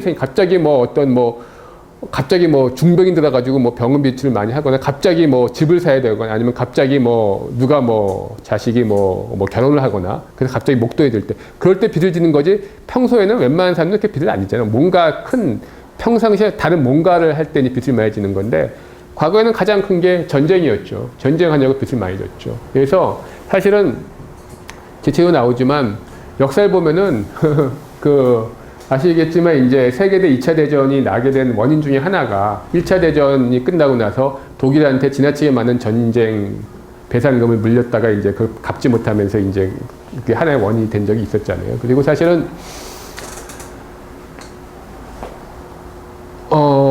영국 같은 경우도 사실 대형적으로 건설할 때 보면 다 그 해외 빚져가지고서 빚으로 다 대형적으로 건설했었죠. 뭐 그래서 과거의 역사 보면 다 전쟁이 뭐 제일 큰 거였죠. 어쨌든 간에, 뭐 이제 그런 거였는데, 그 다음에 또 이제 그 빚을 지는 경우가 또 어떤 때 또 그 빚을 질까요? 국가가.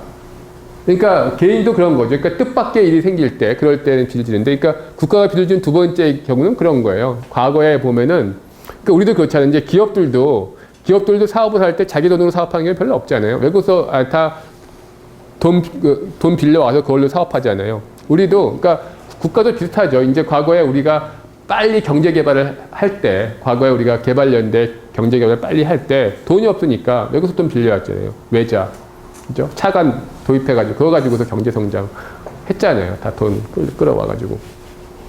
그래서 이제 우리가 과거에 빚진 거는 주로 이제, 우리는 뭐 전쟁 때문에 빚진 거는 뭐 별로 없는 건데, 주로 이제 우리가, 과거에 빚진 거는 이제 경제 개발을 하면서 빨리 그 자금을 하려고 이제 외자 도입하냐고 그때 빚을 많이 졌죠. 외채. 그럼 그때는 거의 다 외채였죠. 외채 많이 졌죠. 근데 이제 아시겠죠? 우리가 한때 80년대 초반에는 그래서 외채 만국론까지 나왔었죠. 정말 외채가 굉장히 커져서 굉장히 심각했는데 다행히 이제 80년대 중반 이후에 어떤 3조 호황을 하면서 경제가 좋아져서 다 빚을 갚게 됐고 그래서 사실 우리 같은 경우는 그 외채를 끌어다가 경제 개발을 한 게 글쎄 시각 따라 다르지만 적어도 어떤 그 경제 성장에는 뭐 긍정적으로 작용을 했죠. 근데 남미 같은 경우에는 빚져가지고서 경제 개발할 때 그 실패해가지고서 이제 결국은 뭐 망하기도 하고 막 넘어가고 막 그랬었잖아요. 우리나라는 외제 도입해가지고서 경제 성장하는데 사실은 뭐 성공한 나라에 좀 드문 예에 속하죠. 어쨌든 뭐 그런 거. 그 다음에 또 이제 빚을 지는 경우가 그런 거잖아요.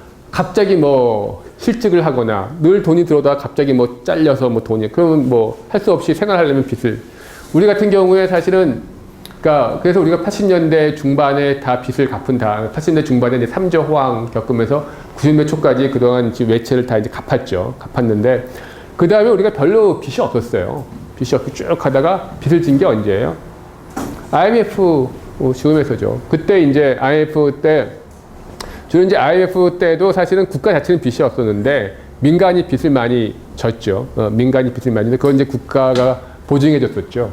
그래가지고서 그 뒤에 이제 그거를 이제 국가 보증 채무라 가지고 국가가 대신 이제 빚을 이제 갚아주고 그러면서 이제 그때 좀 빚을 많이 졌죠. 그래서 그 민간에 대해서 그 보증해 줬던 게 이제 민간이 갚지 못하니까 그게 이제 국가 채무로 넘어가고 그러면서 이제 IMF 때 그 경제 위기 때 우리가 좀 빚을 좀 많이 졌었죠. 그 다음에 또 빚을 진 게 두 번째가 언제예요? 빚을 또 많이 지게 된 게 글로벌 금융위기 때죠. 글로벌 금융위기 때 그때 갑자기 이제 경기가 안 좋아하니까 정부가 막 확장 돈을 많이 풀어가지고서 경제 위기 극복하냐고 그때 또 좀 빚을 좀 졌죠. 그래서 사실은 과거에 우리가 국가가 빚진 거는 그러니까 다들 이렇게 예외적인 상황이었어요. 다 그러니까 과거에는 이제 그 정말 경제 개발을 위해서 그 투자 자금을 이제 끌어오냐고 빚을 졌었고, 근데 그거는 이제 그 뒤에 좀 위험한 적도 있었지만 어쨌든 80년대 그 3조 호황하면서 다 갚았고, 그 다음에 이제 90년대 IMF 위기 때 민간이 이제 빚 갚지 못한 걸 정부가 대신 처리해 주냐고 그때 좀 빚을 많이 지게 됐고, 그 다음에 글로벌 금융 위기 때 경기를 부양하냐고 돈을 막 풀어냐고 그때 좀 빚을 지게 됐고, 그래서 그때가 빚을 많이 졌고, 사실은 지금까지는 거의 이제 그런 거예요. 그래서 사실은 그러니까 그 다음에 또 이제 그 개인이 빚을 지는 중에 가장 나쁜 게 그런 거죠. 아무 특별한 게 발생하지도 않았는데 기본적으로 버는 것보다 많이 써가지고서 버는 것보다 많이 써서 빚을 지는 거, 그런 거 어떻게 갚을 수도 없는 거잖아요.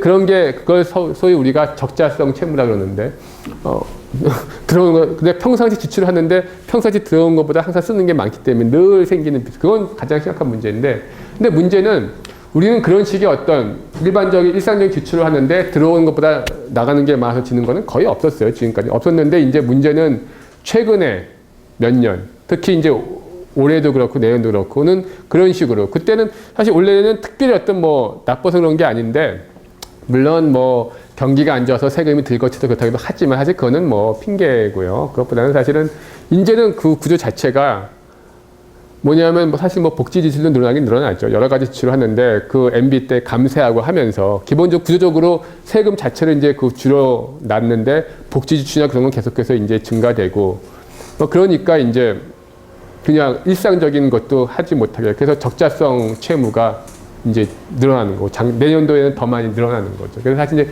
그런 거에 대한 걱정을 하는 거죠. 그래서 사실은 우리나라 국가 채무 자체는 높지는 않아요. 그러니까 특히 외국 같은 경우는 보면은 외국에서 예컨대 OECD 국가 뭐에서는 그 가이드라인이래요. 그러니까 그쪽에는 정말 빚 많이 진 나라가 많죠. 우리가 흔히 아는 뭐 그리스 뭐 그런 데는 뭐 200% 넣고 일본만 해도 채무가 200%가 넘죠. 그러니까 GDP의 200%가 넘어요. 일본도 그렇고, 뭐 그리스도 그렇고, 그 다음에 미국도 100%가 넘죠. 다 굉장히 많은데, 우리는 뭐 아직까지 국가 채무 자체는 한 40% 정도인가요? 40% 좀 안 될 거예요. 아직도 30% 좀 넘는데 35% 약간 넘고 뭐 그 정도 되는 거죠. 아직까지도 이렇게 굉장히 양호한 편이에요. 사실은 채무 굉장히 근데 이제 그래서 보통 그 유럽 국가들, OECD 같은 데서 이제 그 가이드라인이 적어도 어떤 국가의 그 재정 건전성을 생각한다면은 되게 GDP의 한 뭐 60% 정도까지 해서 관리를 해라. 더 60%는 넘지 않게 해라. 그래야지 좀 안정적이다. 얘기를 그 권고를 하고 있어요. 근데 우리는 사실 뭐 아직은 지금 뭐 40이 좀 안 되니까. 그러니까 뭐 훨씬 더 적죠. 그래서 그냥 단순히 보면은 사실 우리는 많지는 않아요. 국가 채무 자체는 많은 건 아닌데. 근데 사람들이 자꾸 국가 채무에 대한 걱정을 많이 하죠. 국가 채무 문제다 걱정하는데, 걱정하는 거는 그 두 가지 때문이에요. 한 가지는 뭐냐면은 현재 당장 문제되는 거는 그 공기업 채무가 많기 때문에, 공기업 채무가, 그러니까 아시다시피 우리나라 공기업들이 지금 한 400조 정도, 빚이 한 400조 좀 넘죠. 약간 뭐 그 정도 되고 있어요. 지방까지 치면 뭐 더 많겠죠. 사실 되는데, 사실 이제 그런 것도, 그래서 사실은 그러니까 일반적으로 국가 채무라면 공기업은 국가에 포함하지 않기 때문에 보통 우리가 빼고 마는데, 근데 공기업도 어차피 그건 국가 운영하는 그런 기업이고, 그것도 결국은 만약 공기업이 망하거나 하면은 그게 결국은 뭐 국민이 다 갚아야 되는 거 아니냐. 뭐 그래서 이제 어떤 공기업 채무 걱정해야 된다 해서 얘기해요. 그래서 요새 이제 뭐 채무 얘기할 때 공기업 채무까지 합치면은 거의 뭐 800조 넘어가죠. 뭐 그런 얘기 하는 거죠. 900조 얘기 하는 게 그런 건데요. 그리고 또 하나 이제 그 문제가 이런 거죠. 특히 이제 지금의 문제가 아니라 소위 아시겠지만 이제 국민연금 같은 거 어떤 그 앞으로 그러니까 연금 부채라 그러죠. 그러니까 앞으로 이제 미래에 그 국민연금 지급할 거 뭐 그런 것들 같이 치면 굉장히 이제 많다. 그러니까 앞으로, 그러니까 지금이 문제는 아니지만 앞으로 계속해서 국민연금가 노령화되면서 국민연금은 더 많이 나가야 되고, 뭐 의료비도 많이 나가야 되고, 여러 가지 정부가 복지 지출 많이 써야 되는데, 그런 거를 지금 정도의 그 지출, 지금 정도의 그러니까 세입, 지금 정도의 보험료와 지금 정도의 조세를 가지고서 보면은 정말 미래에는 훨씬 더 빚이 늘어날 수밖에 없다. 그 조세연구에서 추정한 거에 의하면은 지금 정도의 우리가 그 조세 국민 부담률, 그러니까 지금 정도의 조세와 사회보험료를 유지하면은 앞으로 한 3, 40년 뒤에는 GDP 대비 한 130%까지 채무가 올라갈 거라는 그런 전망도 있어요. 그러니까 그런 거 미래를 걱정하는 거죠. 뭐 그런 거예요. 그런 건데, 오케이. 근데 여기서 한 가지, 그 제가 여기 부채라는 말을 이제 사용했는데요. 그러니까 보통 이제 채무라는 말이랑 그 부채, 혹시 신문을 관심 있게 보시는 분이면은 박원순 서울시장에 대해서 국감, 얼마 전에 국감 때 그 얘기가 나왔어요. 근데 뭐 당신이 서울시장에 출마했을 때는 그때 선거 당시에는 서울시 부채를 7조 원인가 8조 원 줄이겠다고 했는데, 맞나요? 근데 실제로 전혀 그러지 않고 오히려 부채는 증가했다. 그러니까 박원순 시장이 내가 그때는 부채와 채무를 좀 헷갈려서 그랬고 사실은 내가 취임한 이후에 채무는 1조 얼마 이상은 감축했다 하면서 답변하고 하면서 이제 부채와 채무 얘기가 나왔는데 약간 채무라는 건 그거예요. 기본적으로 그냥 꾼 돈, 꿨기 때문에 갚아야 될 돈이에요. 언제까지 갚지로 하고서 꾼 돈이 채무예요. 부채는 꾼 돈은 아니지만 어쨌든 지급해야 되는 돈. 예를 들어 이런 거죠. 그러니까 민간 기업 같은 경우는 퇴직금 같은 경우. 퇴직금은 이제 꾼 돈은 아니죠. 꾼 돈은 아니지만 직원이 퇴직하면 반드시 줘야 하는 거죠. 그러니까 그런 것들이 이제 부채에 해당하는 거죠. 그러니까 꾼 돈은 아니지만 의무적으로 지급해야 되는 거죠. 기간이 돌아가면. 그 다음에 예컨대 전세금 같은 경우. 전세 자금 같은 것도 꾼 돈은 아니지만 어쨌든 나중에 그러니까 내가 집을 전세에 주면은 지금 당장 돈이 이제 들어왔지만 내가 저 사람이 이제 나갈 때는 그 돈을 줘야 되는 거죠. 그런 게 이제 그 부채에 해당하는 거죠. 그래서 꾼 돈은 아니지만 어쨌든 지급해야 될 의미가 있는 게 이제 그 부채에 해당하는 건데 그런 거죠. 어쨌든 이제 그런 건데 일단 그 개념을 알아두고요. 그 다음에 이제 요 몇 가지 얘기를 하죠.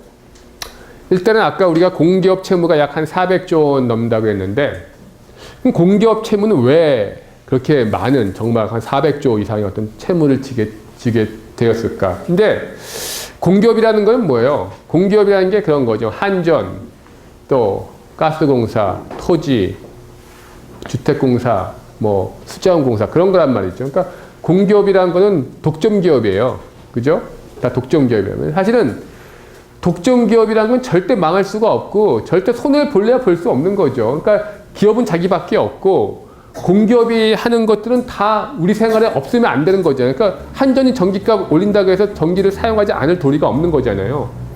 그리고 가스값 올린다고 가스를 사용하지 않을 도리가 없는 거고. 그러니까 공기업이라는 거는 말 그대로 독점 기업이고 우리 생활에 정말 필수적인 것들을 공급하는 기업이기 때문에 절대 망할 수가 없어요. 절대 빚을 질 리도 정말 그렇게 쉬운 장사가 어디 있어요. 정말 절대 망할 리가 없죠. 근데 왜 빚을 많이 지게 됐냐? 그 두 가지 이유죠. 하나는 우리나라 공기업 중에서 가장 빚 많은 데가 어디예요? 토지, 주택공사가 제일 많죠. 거기가 왜 많냐 하면은 그런 거죠. 각종 이제 정부가 MB 때도 그렇고 노무현 때도 그렇고 각종 개발 사업을 많이 했죠. 지역 개발한다고 그래서 지역 균형 개발하느니 또 국민 임대주택 건설하니 막 그랬잖아요. 이제 그런 거를 사실은 그런 어떤 걸 그러니까 정부 사업인데 정부가 해서 국민 임대주택을 많이 건설한다, 지역 개발을 한다 각종 했는데 그런 것들을 나라가 정부 돈으로 하지 않고 공기업 돈으로 했어요. 그러니까 정부가 정부 돈으로 하려면 돈이 없고 그 돈을 마련하려면 이제 빚을 져야 되는데 또 빚을 지면 이제 여러 가지 이제 사람들이 정부가 빚 맞은다 그러니까 빚을 안 지면 자기네들이 일단 빚을 안 지니까 일단은 국가 채무 는 늘리지 않으려니까 공기업한테 강제로 사실은 그러면 안 되는 거죠. 공기업은 기업이기 때문에 기업적인 판단으로 뭘 할지 말지 결정해야 되는데 정부가 강제로 네가 해. 그래가지고서 토지주택공사한테 지역개발하라고 그러고 국민 임대주택지라고 하고 하니까 이제 거기가 빚을 많이 진 거란 말이죠. 그래서 거기가 빚이 한 190조, 200조 가까이 되죠. 지금 한 190조 될 거예요. 제일 많죠. 그 다음에 또 많은 데가 어디예요?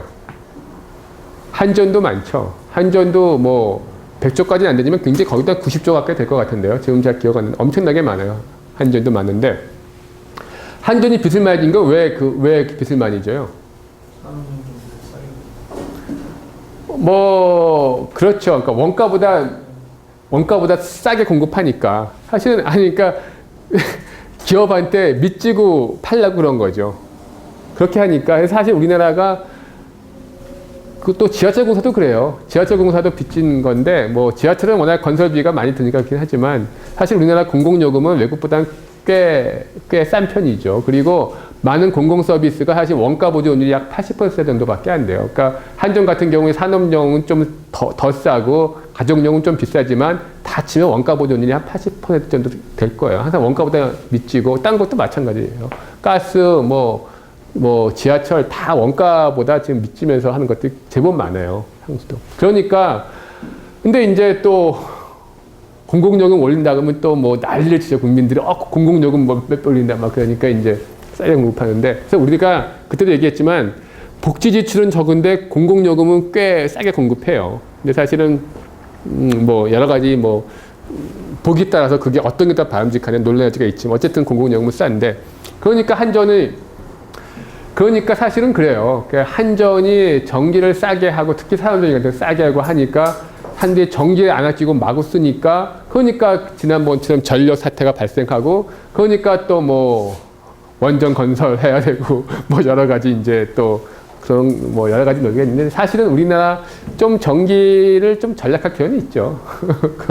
조금 비싸게 받을 필요도 있는 거죠. 어쨌든 간에 그 다음에 이제 또 수자원공사 거기도 빚 좀 졌죠. 거기 빚진 거는 아시겠지만 이제 그 4대강 사업하면서 이제 그 정부 돈으로 다 안 하고 한 8조 원 정도 수자원공사로 하고 그 다음에 또 뭐 좀 또 있어요. 뭐 무슨 뭐 지역 개발 뭐 한다 그러면서 그것도 이제 정부가 해야 될 걸 너희 보고 하라 그래가지고서 또 빚 주고 그래서 사실 뭐 공기업 글쎄요 공기업 종사님이 계실지 모르겠지만 좀 방만하긴 방만해요. 사실 방만하고 지난번에 한전 원전 사태에서 알겠지만 엄청나게 또 비리도 꽤 있는데 그거는 또 그거 대로 이제 비판해야 되고 이제 고쳐야 될 거지만 기본적으로 이런 빚을 진 거의 대부분은 국가가 해야 될 사업을 국가가 뭐 세금을 가지고 하든 뭐 빚을 가지고 하든 또 국가 돈으로 해야 될 사업을 이제 떠넘긴 거죠. 공기업한테. 그래서 공기업이 빚져가지고 해가지고 진 게 많아요. 그래서 이제 꽤 많죠. 예.